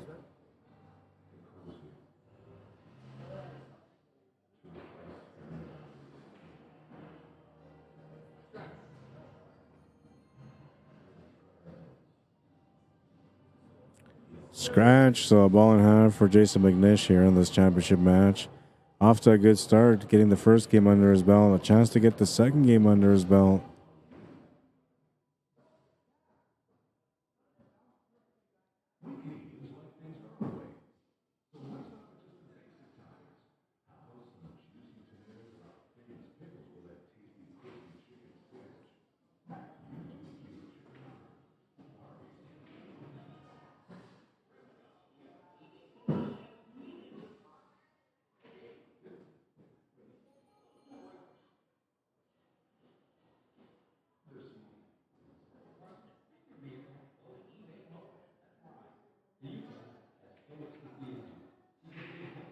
Supposed to open up that 5 ball there, which he did, but he missed the shot. Now, I don't even know if anybody's claimed anything. I feel like this is still an open table.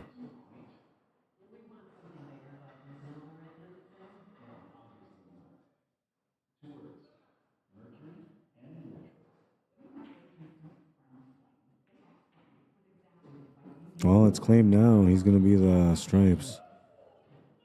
And I think you'd rather be the stripes now with the layout of the table the way it is. Gonna get onto that 15 ball. He popped up on the shot. He'll come up short on the 9, turn the table over. And now everything comes down to this 3 ball for McNish to be able to take this rack. You can maybe, well, this is another thing too, is I don't know how tight that 6 ball is to that 8 ball, if it goes straight to the top left corner or not. If it does, then he's got to get perfect shape on it. So that means he's got to play shape for the 6 ball now, if that's the case. Oh, that kind of opens up things a little bit more. He's also got a little bit of an angle here to run to the 3 ball. If he doesn't get a shot on the 3 ball, though, he's not going to have much to shoot at.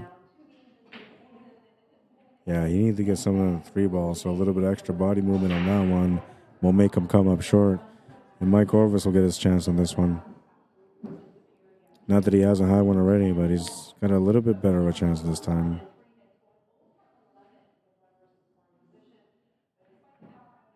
Makes the shot to the corner. A big bounce off the horn is going to make sure the 12 sets up for the side. He's got a check angle here on the 15 to go back up table if he wants to come across for the 11 ball instead. He'll come for the 11. Now you'll have to set up for the 12 ball if that's the way he's going to play this out. A little bit of a stun angle here is perfect for the setup on the 9.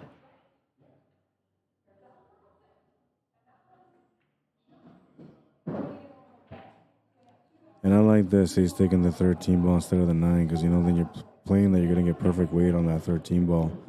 And, you know, you may not. But if you play the 13 ball with the perfect weight for the 9 ball, that's an option that you can definitely achieve. So a good shot selection there from Mike. This one may not have been a good shot selection, though. He's got himself really tight on this 8 ball. I don't think he could even make the shot. He's like frozen to it, man. You just had to hit that light for the finish there, and you hit that too hard. Try the kick shot. He just missed it.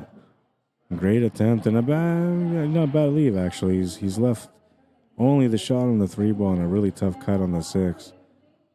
Two-way shot for McNish, though. He can just play the shape for this 3 ball. Or play the shot for the 3 ball, and then play the shape off of it. You can also play safety and just put the cue ball on the right side off this 5. Same result, basically. 5 ball's supposed to be the blocker there. It's going to come out. Now, I don't know if he can make this to the side, but he can definitely make this to the corner, but I don't know if he's going to scratch if he tries. Because it looks like maybe this 8 ball is past halfway point on that pocket. If that's the case, then we're looking at a scratch angle here. He's taking a look to see.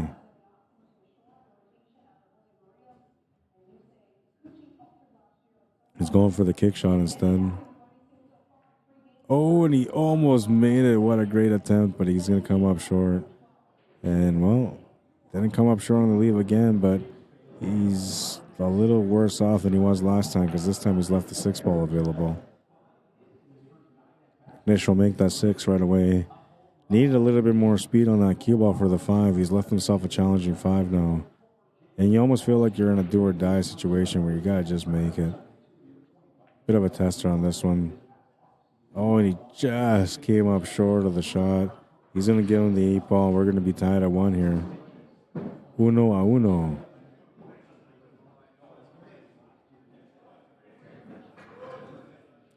Estamos empatado. That's what the Spanish commentator would say. Estamos empatado. We are tied.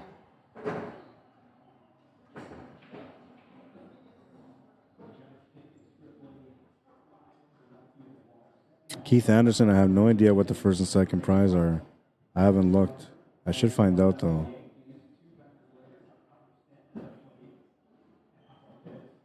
I can't believe this hack does this well in tournaments.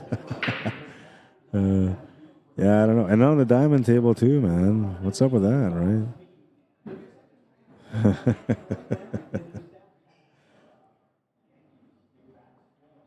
Funny. Matt, not Matt.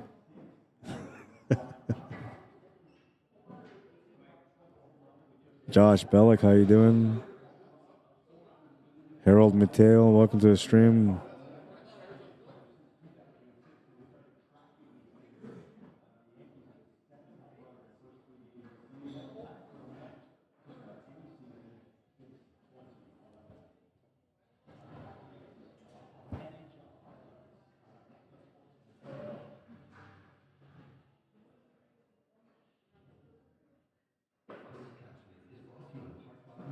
Oh, him bumping out the Epo is actually a good thing, unless he doesn't have a shot.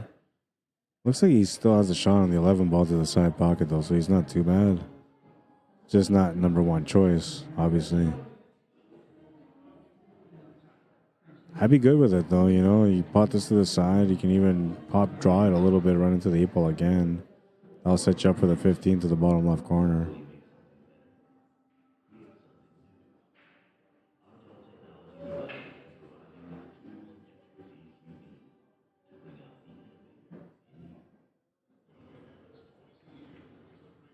Takes the cut on the 14, and a really nice shot. Looking for a little bit of reward, and he's got the 13 ball available.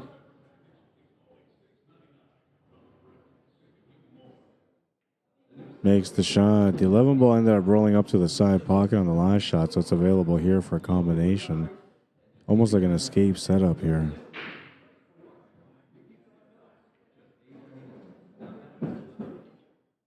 Oh, it looks like he had the 15 ball straight, so he just made that instead of doing the combination. And now he's got this shot to the corner. He's going to have to draw to the right side here. Either set up for the side or try to get in shape for the 12 ball next. So he's got the shot on the 11 ball, but with a weird angle on this. And he's going to have to four-stroke this to try to get onto the 6. Or he's going to have to crash through here and try to reset that area. See if he can find a finish. From this angle, it looks to me like he can maybe just drop back for the 6 ball. He's going to crash into the area, though. Reset the area, and everything moved except for the 12 ball. So he's left himself a challenging shot here for the finish.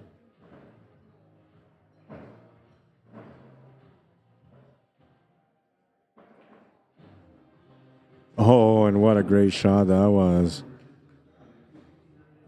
With the shape on the 8 ball.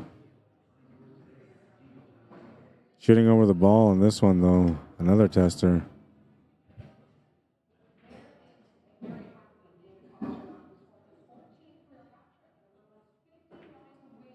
Test has been passed.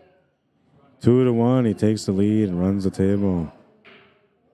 Who is that guy? Beautiful bank here.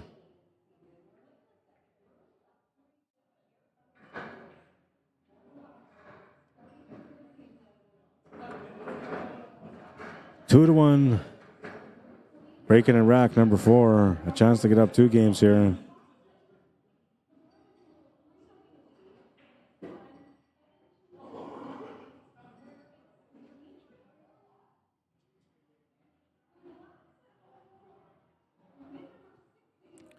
Matt says, before anyone gets their panties in a bunch, Mike is my protege for nearly 20 years now. Brenda Jansen says, that's my boy. Way to go, Mikey.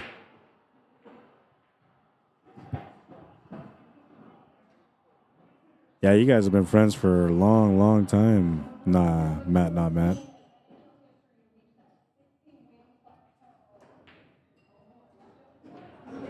Surprised you could put up with that guy for so long. Mike's a good guy, though. He's funny.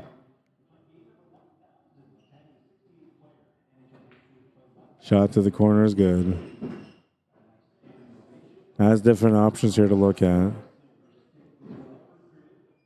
Yeah, shot to this corner might be all right. You would like to get into that 15 ball, open that up somehow.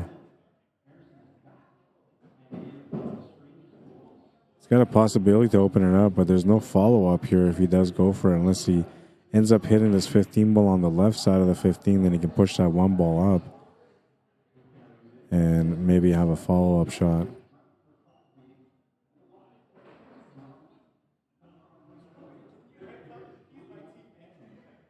You can try to avoid it too and just try to play shape here instead, but the ball's tied up, so you want to move it a little bit. Yeah, that was kind of what I was thinking. I didn't expect the cue ball to go all the way up to the top of the table like that. But that, you know, at least you have a shot. It's somewhat easier. And the first thing you got to see is if that 15 goes to that corner. If it doesn't, then you got to play off the 15. Oh, no. Now the question here is, does he have anything on that 12? From here, it looks like he does. From here, I'm not sure.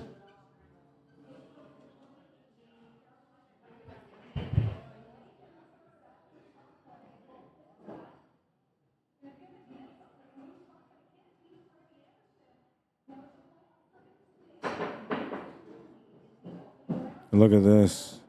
Made the ball too. Ball in hand. That was the weirdest shot ever, man. Yeah.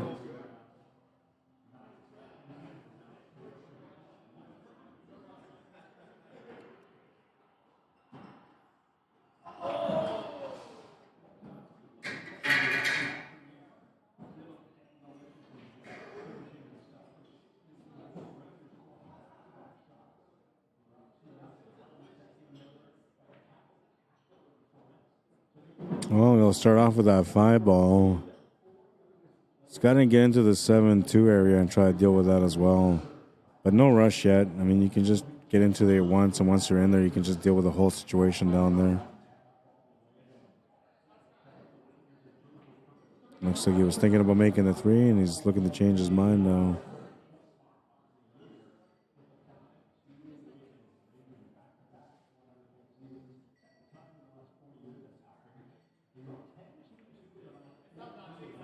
Shot on the 6 is good. He might have the window here for the 7 ball.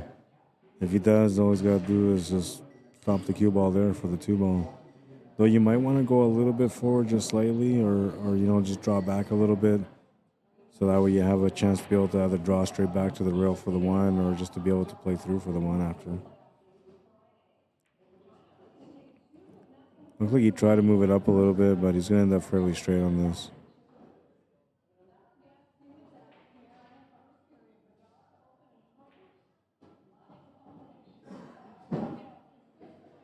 Looks like he was trying to set up for the 5 on the side. He's gone a little bit too far, though.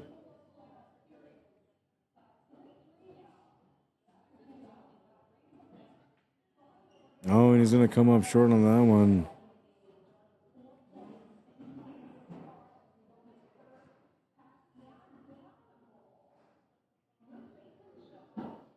I might have the scores backwards here. I'll have to confirm this, but I think I have the scores backwards. I'll wait till after this rack is done. I'll know then.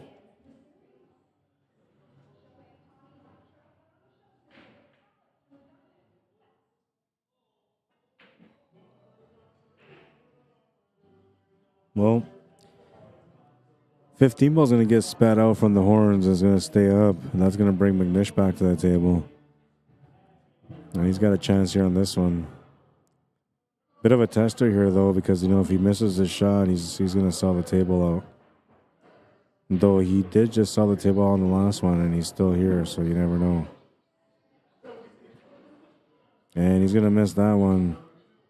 That's going to bring Orvis to the table with a duck sitting over the pocket. He's got to watch the pace here not to make the eagle hard on himself. And he does.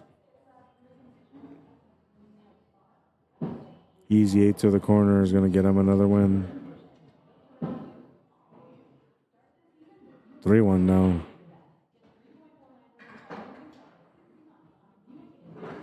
He's heating up. 3-1 or 3-1 is the score. And, McNish is going to be breaking next in rack number 5.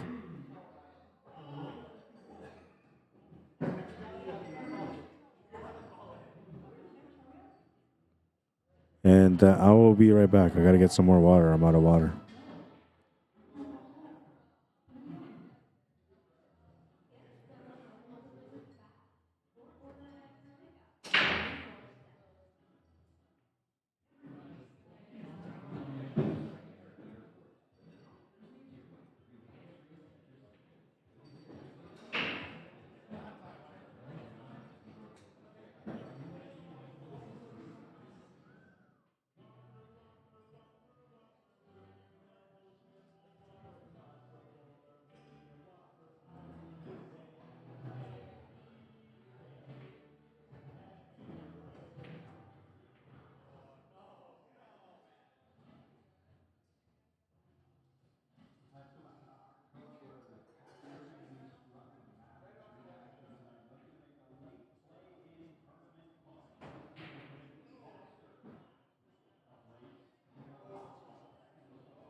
All right, I got my water. And it's 3-2. McNish won the last game here. Rack number 6. Orvis just broke. Sounds like he came up dry. And, wow, what a beautiful break, man. Like, he's got an amazing break. If he made a ball every break, he'd run out every table. He's got an amazing, amazing break. I mean, he doesn't make a ball every time, so it's not that amazing. But as far as, like, the spreads, his spreads are consistent all the time. Just one little adjustment so you can get that consistent one ball off the break every time.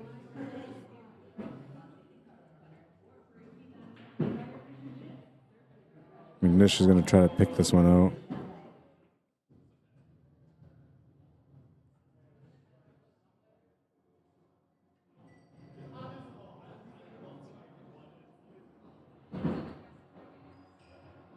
He's going to have to play a soft shot on this one to set up for the 9 ball.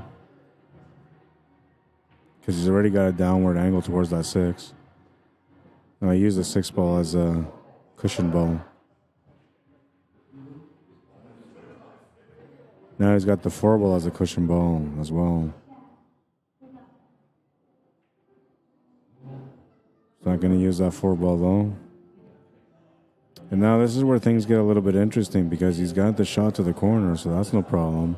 But he's got to play shape for the 10 ball, and he's got to try to get between these 3 solids somehow. Oh, he's just going to kill the spin off the top rail and set up for the side pocket. All right. Never mind. I'll take that back. Yeah, this shot's okay.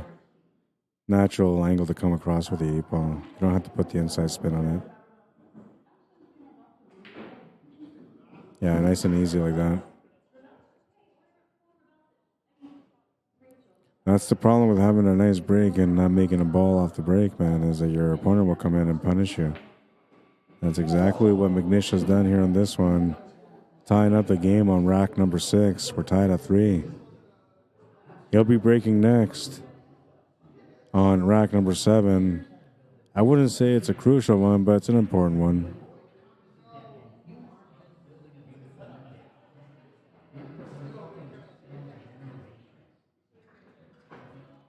And I've been away for a few minutes, so I'll check out the chats, see if I missed anything.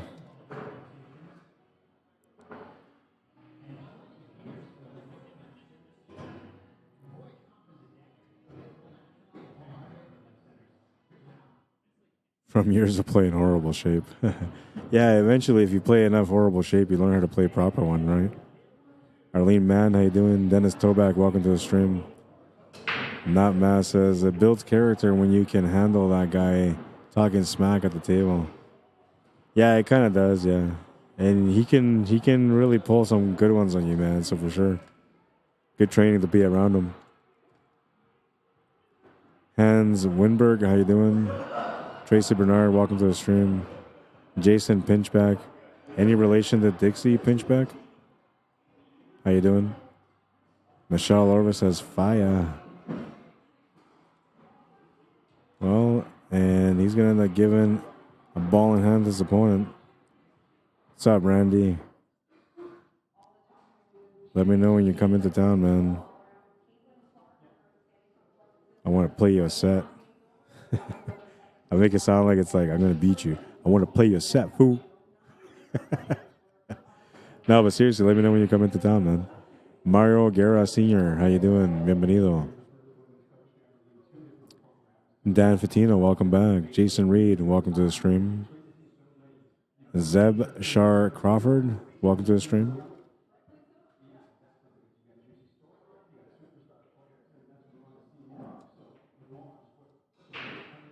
Follows the cue ball up off the 1.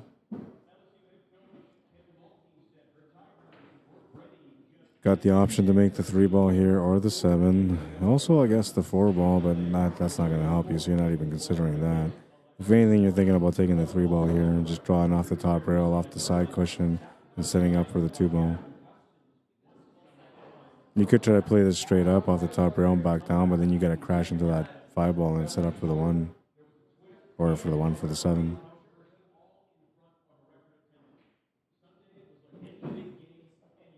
Gonna play it with light pace. He's got the 2 ball. Almost kind of the same result as if he would have drawn out the 2 cushions there.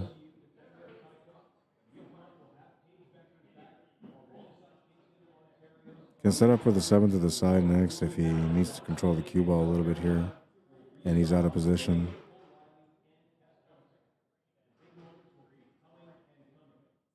Looks like he's choosing to draw back a little bit. Well, stun over to the 1 and freeze up on it, so he doesn't have the shot on the 7 ball anymore, but he still has a shot on the 4 to the corner. Makes the 4, and now he's going to be on the 6 ball, looking to get shape on the 7 or 5 next. I feel like he's out of position on that, though, so he's going to have to work this out a different way. He might have to break into these. Split the 5 and that 14 and try to get onto the 7 ball from there. But the problem with that is if you push that 5 ball to the left too far from where it is, it might tie up around where that 8 ball and those 2 stripes are around. And then he's not going to have a breakout option for it. If he had the combo here and was straight, maybe you take that on. But this is a bit of a back cut for a combo, so I don't think he's going to take that shot on.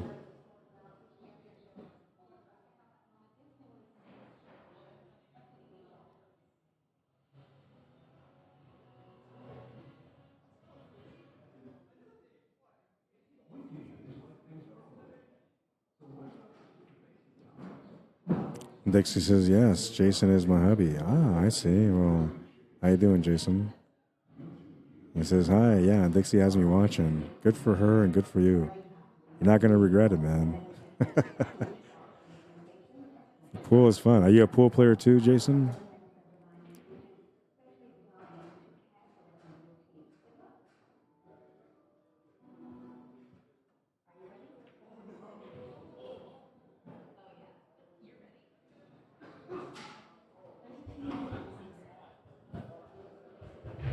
Gonna bring up the mic a little bit because my shoulders are starting to like sink in.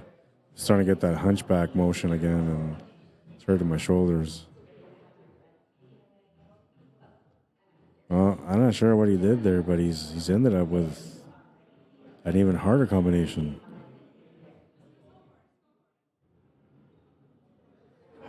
I really don't know what he tried doing there.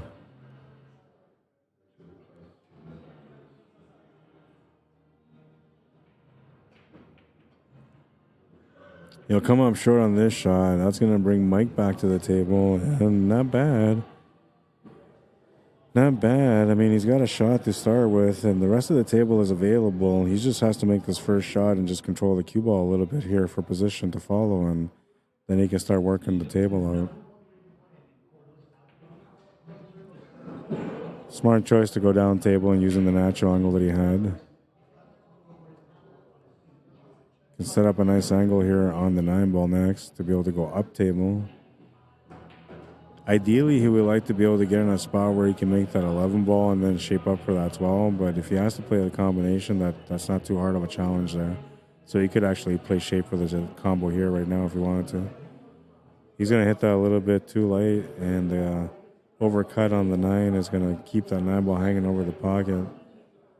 And Jason McNish, golden opportunity here. He's got to let the cue ball dance a little bit. Bump into 11 might be a problem. No, it's going to be okay. The 8 ball will get pushed up, and he still has the 8 ball available. And that could have been a big problem for him there, though, if that 11 ball would have rolled to the right side of that 8 ball and rolled in front. Luckily for him, he can see this, and he should be able to get the finish.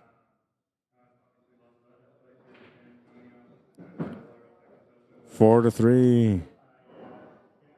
4-3. For those of you that are Spanish.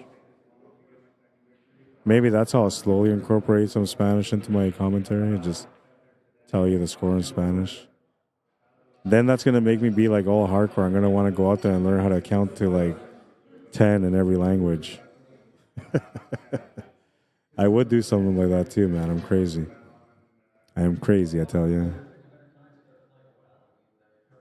4 to 3. He's 2 away from the win, but his opponent, Mike Overs, is going to be breaking in rack number 8.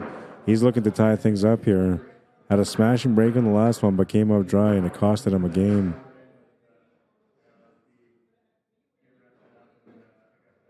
Oh, wait. It didn't cost him a game. He ended up getting that one back. But he did come up dry, so he's looking not to come up dry on this one. Needs a little bit of luck and a little bit of action on the cue ball. Smash and break. He's going to make a ball this time. Oh, yeah. And there's his beautiful break. Same one that he had in the last one there. A great spread. Not so much on the solids, but the stripes look amazing.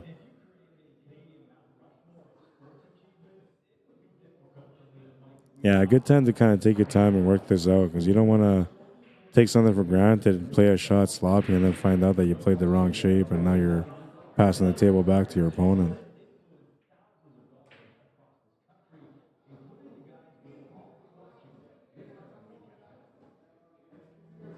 Not quite what he wanted to set up for, but he's okay. He can still play this combination here.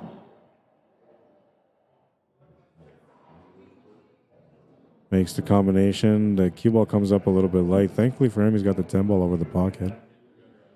It'd be nice if he can set up with a 9 ball here, but he's just going to set up with a 15 ball. And the reason I know that is because he didn't walk up there to go take a look. But he's going to take a look now, and now he's going to see that 9 ball to the side. Might get tempted to take it because it's a trouble ball. The only reason he might take that 15 is because that's also a trouble ball. Even though it's not, it kind of is. Oh, and as long as he didn't hit that 8 ball, he was perfect, man. But he graced that 8 ball. And now he's in a tough spot.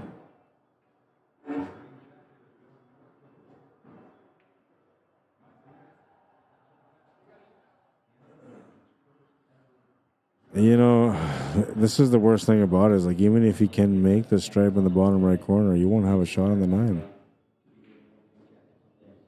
He could just try to masse the shot here for that, whatever it is, the 10 or the 12 or the 14. I think it's the 12. No, that's actually the 14. It's just the lighting makes it look a little bit darker. But he could masse or jump here. He's grabbed his jumper. If he can hold the cue ball right where it is, no. Well, that was a nice shot, but he's not going to have much of a shot here on this 9. Back cut, really hard to do. Kiss off a ball, really hard to do. Kick shot is really hard to do as well. He's looking at all those options now. It looks like it's pretty close to be able to pop it out to 5, man, but it's tough because that 8 ball looks like it's just in the way.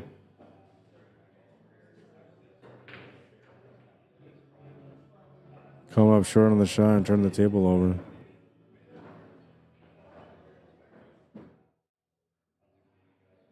This was a nice jump, man, but unfortunately for him, the cue ball just went too far.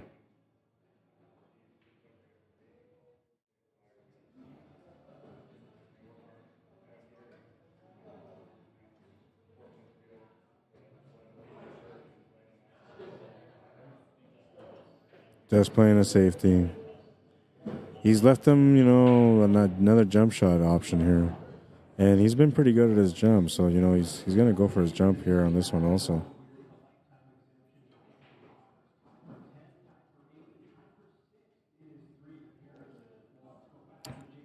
This isn't easy, but the jump is, you know, available. Got to watch the pace. Doesn't want to put too much power. Great shot.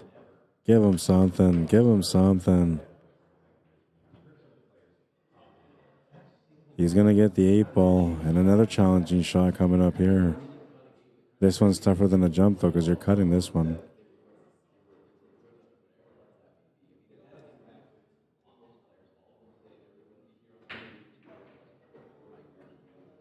Oh, and he's overcut it. Oh, no. Oh, man. Deserved a little something extra there for this jump shot. This was a beautiful jump, man. Hit it right on the spot. But a missed 8 ball is going to bring Jason McNish back to the table. He knows he's got a chance to get on the hill here. This table is fairly open for him, too.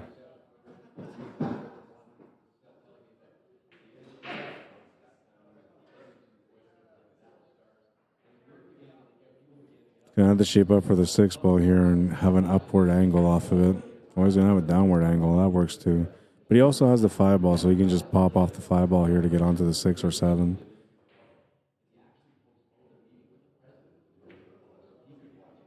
Oh, and he shot that a little fast.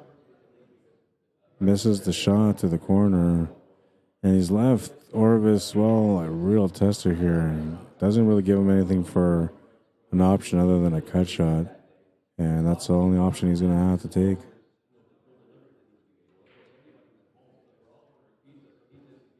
Yeah, it's a tough shot, man. He's got to take his time and work it out. If you don't feel comfortable with the shot, then you start looking for a safety option. But this looks really tough for a safety here. So he's got to pull off a miracle here and make this tough cut. Oh, and it's going to hang up barely. Oh, man. But the little bump there might have helped him.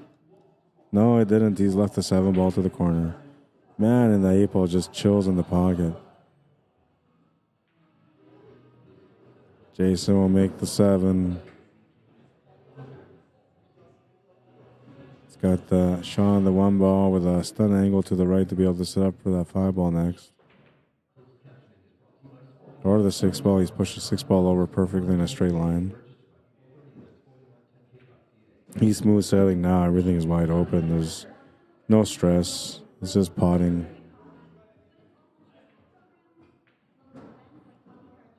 One last tester. Here's the 8 ball. Not because it's hard, but because the cue ball can go off the top rail different speeds. So he's going to hit that light, which is smart. Well, he's going to win that game. He's on the hill. 5-3. Jason McNish on the hill. And I believe he's breaking next, so he's going to be breaking for the match. Mike Orvis needs to win 3 games if he wants to survive and win this first set. If Jason McNish can win 1 more game in this set, it will take us to a second set unless they split. Rack number 9 coming up. I'll be right back.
All right, and I'm back. Well, that was something that was not planned, so he's going to have to take that 1 ball now. Still okay as long as he makes the 1. Oh, maybe not. He's in tight here now. Yeah, I don't think you can do anything with that 6. The combination from the 7 to the 3 is really hard. And safety options are very, very limited here. Very, very, very. Only safety option I'm looking at is if he just banks a 7 ball. Banks the 7 ball, gets the cue ball off the rail, back frozen into the 9. That's the best option I can see.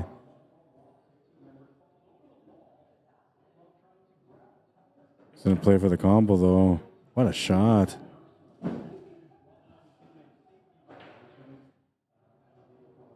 Did it once. Can he do it again?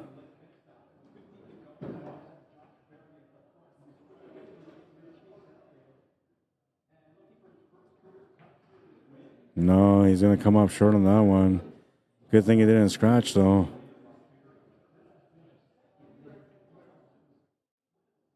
This was not an easy combination, but he made it look easy.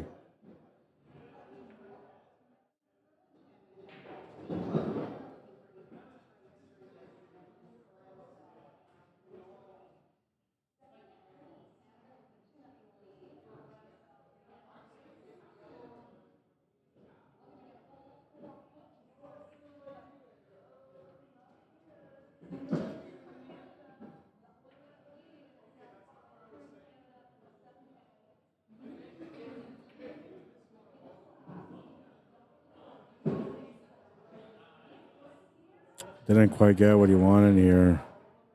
Might have to resort to playing safe. If he plays this shot, he's going to have to find the smallest window for that 13 ball.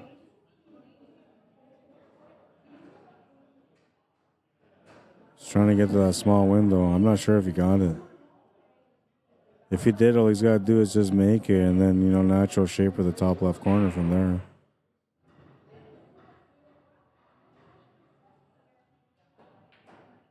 If he missed it, you know, there was a chance he was going to sell the table out. But it's a long, long shot, so you never know. You might still get a chance to come back to the table. We'll see where McNish is at mentally in this game, if he's got a close on him right now or not.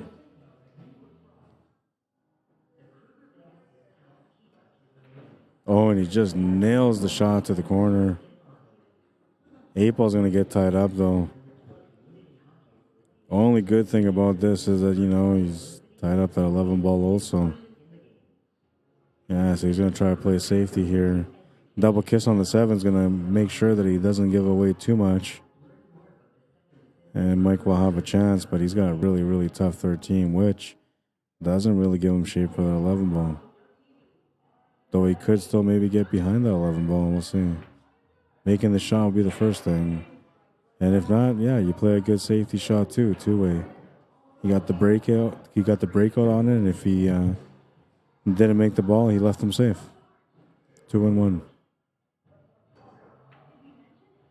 McNish will hit the 7 ball, so that guarantees that Mike Overs will not get an easy finish with a ball in hand.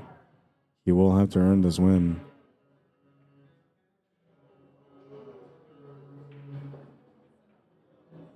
A great cut to the corner. Needs a little bit of angle off this ball. He should be able to punch draw it off the cushion now to make the 8 ball in the bottom left corner next. Just like that.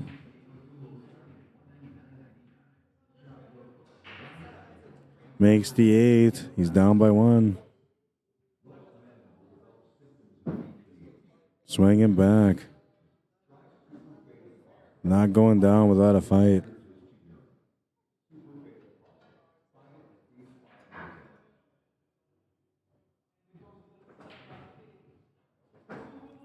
Things are heating up in this matchup. Mike Orvis looking to tie up the match here in his rack. Rack number 10. Mike Orvis to break. Trailing by 1. Looking for some action. Can he get it? Smash and break, and it looks like a ball went into a pocket, and the cue ball is going to come out somewhat to the middle. Not bad. I'd be okay with this. He's got a pretty open table, too. Low ball looks amazing, man. You make the 2, you draw over for the 1, you make the 5 after that. And then you make the 2, and then the 7, you go up for the 3, and you make the 8 ball, and you shake hands because you're going to the last rack. Sounds really easy, right? But it's not always that easy. You still have to earn it. Makes that shot. I don't know if he wants to make that 2 ball. Oh, it didn't go in, so good for him. Can still use it. He's got the 5 ball available. We'll take that on. Gone a little bit too far on the 6 ball, but he can still make it, no problem. The only problem here is that he's going to run to a stripe, and that's going to change what he's going to have to shoot at. He might get stuck having to shoot this one ball to the top right corner from here. So if that's the case, you don't want to hit this too hard. You want to hit this with like a medium stroke just to push the cue ball further to the right.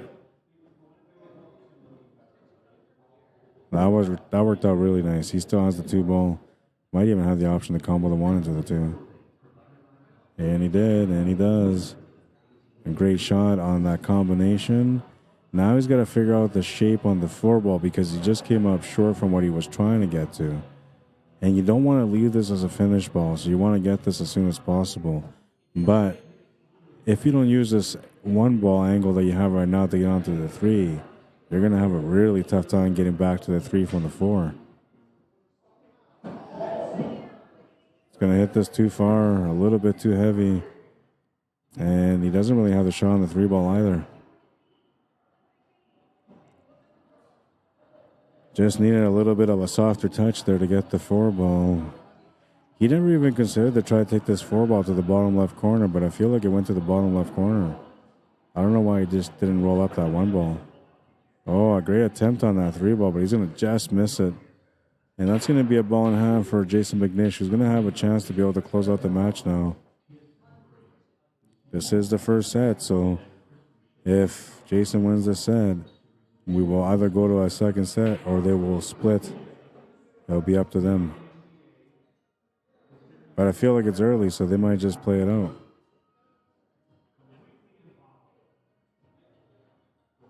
And you never really want to lose the first set and go home anyway. You always want to try the second set and try to prove that you weren't supposed to lose. But almost every time that you play a championship match, the guy on the B side comes out a little bit harder than the guy on the A side is because he's been waiting for a while to play. And so usually the B side guy will come on and win that first set. But by the time that first set is done, the A side winner guy is usually warmed up by then. So now in the second set, he'll come back and win it. It's just the way it works. I don't know why, but it's a formula, you know. It's an unspoken, very well-known formula.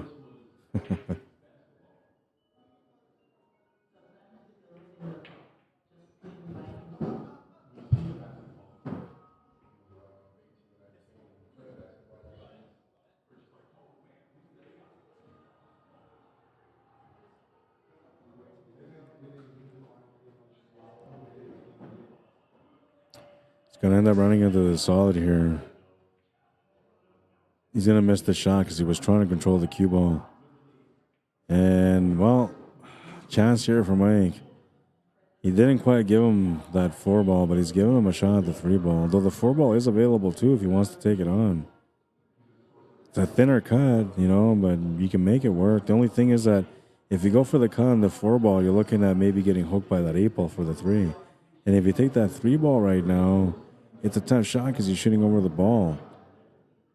And you have to play it with lots of pace because you need to come up table, down table, and back up table just to get onto the 4.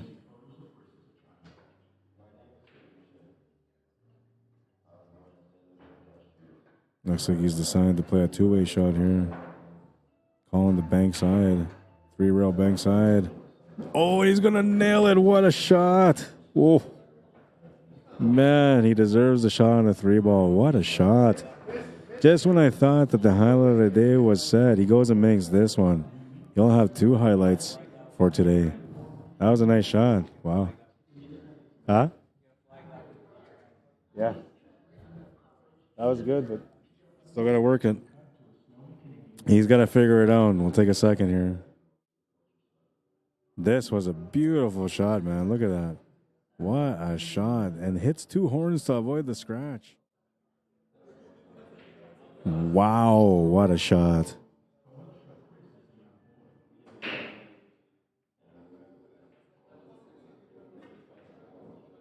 Oh, and then he almost makes that shot. Wow, oh no. Man, he decided to go for it all, and he rode the stakes, and, well, unfortunately for him, he just came up short on that 3 ball, man, and looks like Jason McNish is going to end up taking this game and the first set. Man, unbelievable. What a shot that was. Look at it again. I mean, this has to go on the highlight of the day, even though he didn't win this rack. Wow, what a shot. What a shot. It's something you practice all the time, and every now and then you see the opportunity to do it, but you never always get that opportunity, man. And he got the opportunity, delivered on it. What a shot. A bit of a tester here on the 8-ball for Jason McNish, but he should be okay to make it. And he will, so he'll take the first set, 6-4. Are they splitting?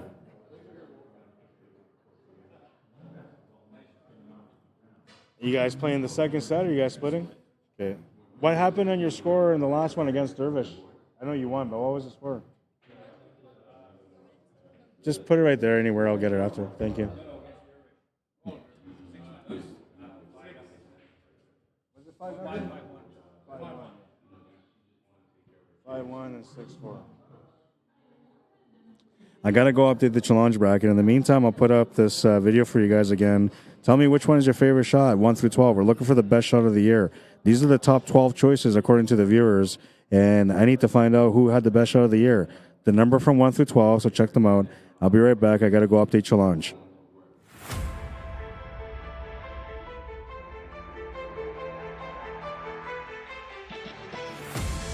one with the goose way. Look at this. That shot. It's like a normal kick shot would be. He has to go below that too and spin his way above, making up for that little bit of space that he doesn't have. Oh, what a shot. Past the 8-ball. I don't think we can cut this straight in there. Look at this shot. Get in there. What a shot from it. When Moses split the waters. Oh my God, and then he goes and makes that shot.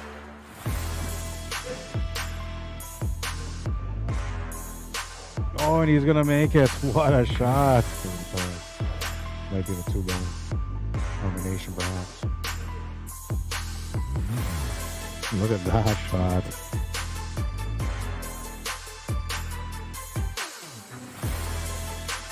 They have it at the bar, yeah. Oh, what a shot it was. Wow. Rolls right now on this table. He's trying his best to fight him off, but it's taking a lot of effort. And look at that effort. Wow, what a shot.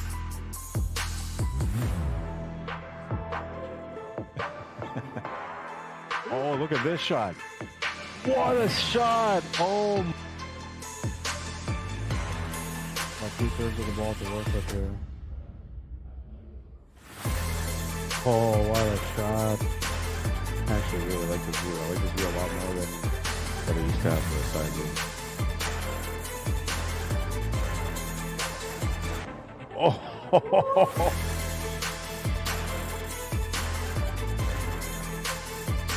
Get in there.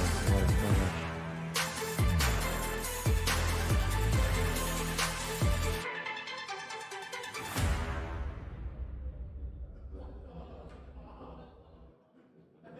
Those are the 12 shots. Tell me what you think. Which one was your favorite? We're looking for the highlight of the year. That's what you're voting on. Which one was your favorite for the highlight of the year? So this was I guess I'll set up. This was the highlight of the day. This was the highlight of the day originally from Mike Orvis. What a beautiful shot that was, man. It was a beautiful shot for real. Play your best game with CUESPORTS Live. You know I'll be waiting for you.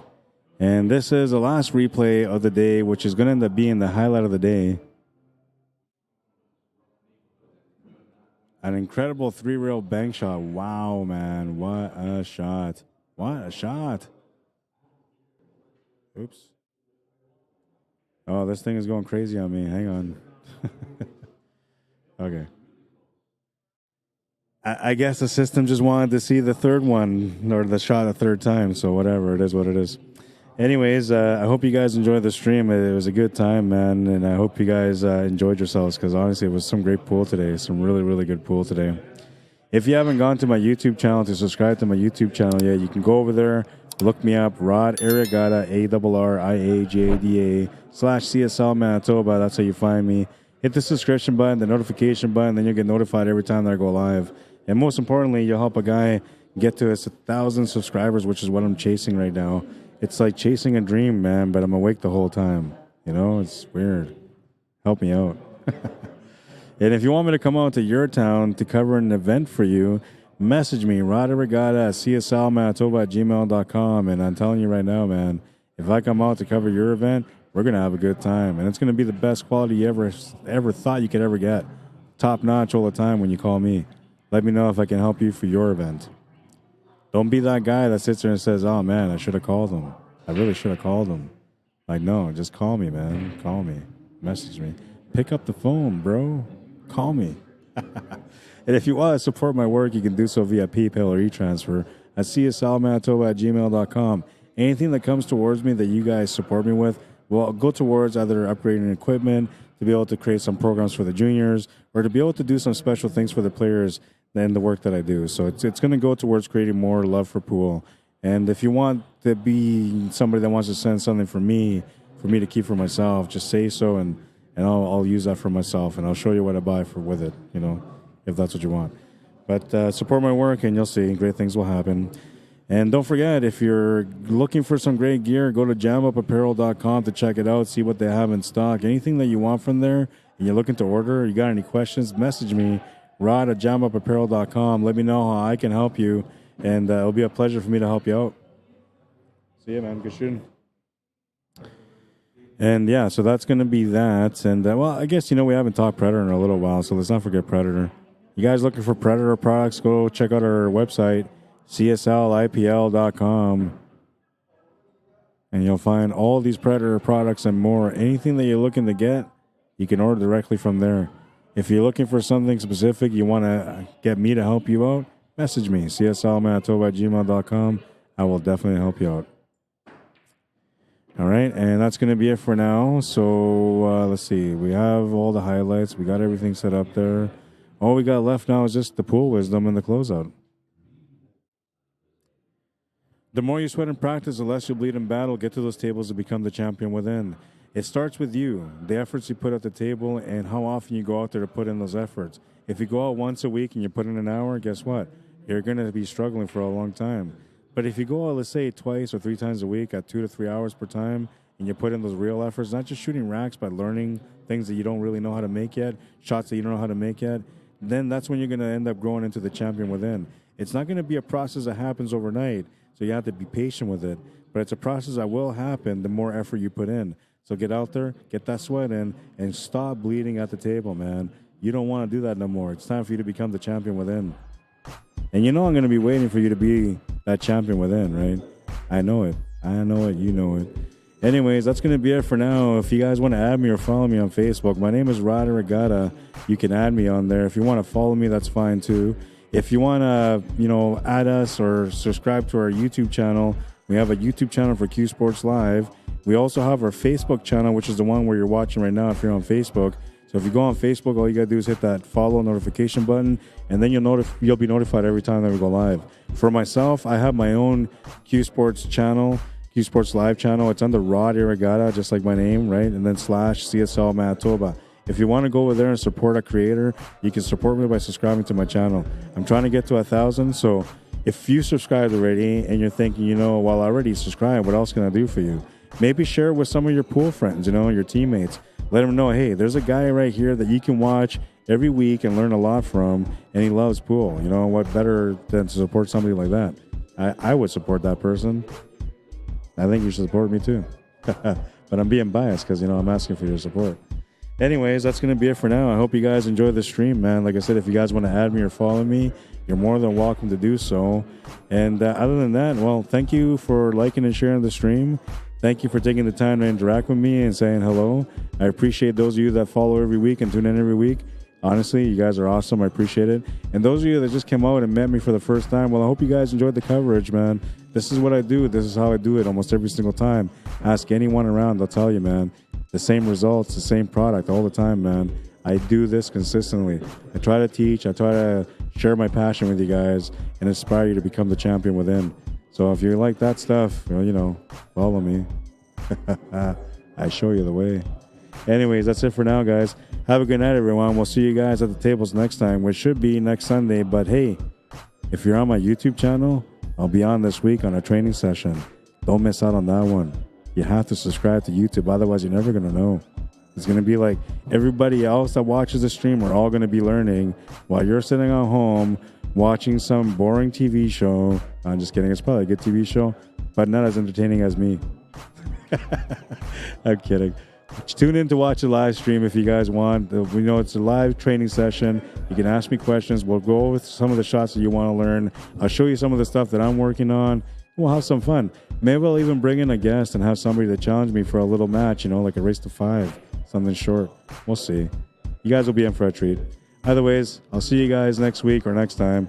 Have a good night, everyone. Thank you for tuning in. I'll see you next time. Cheers.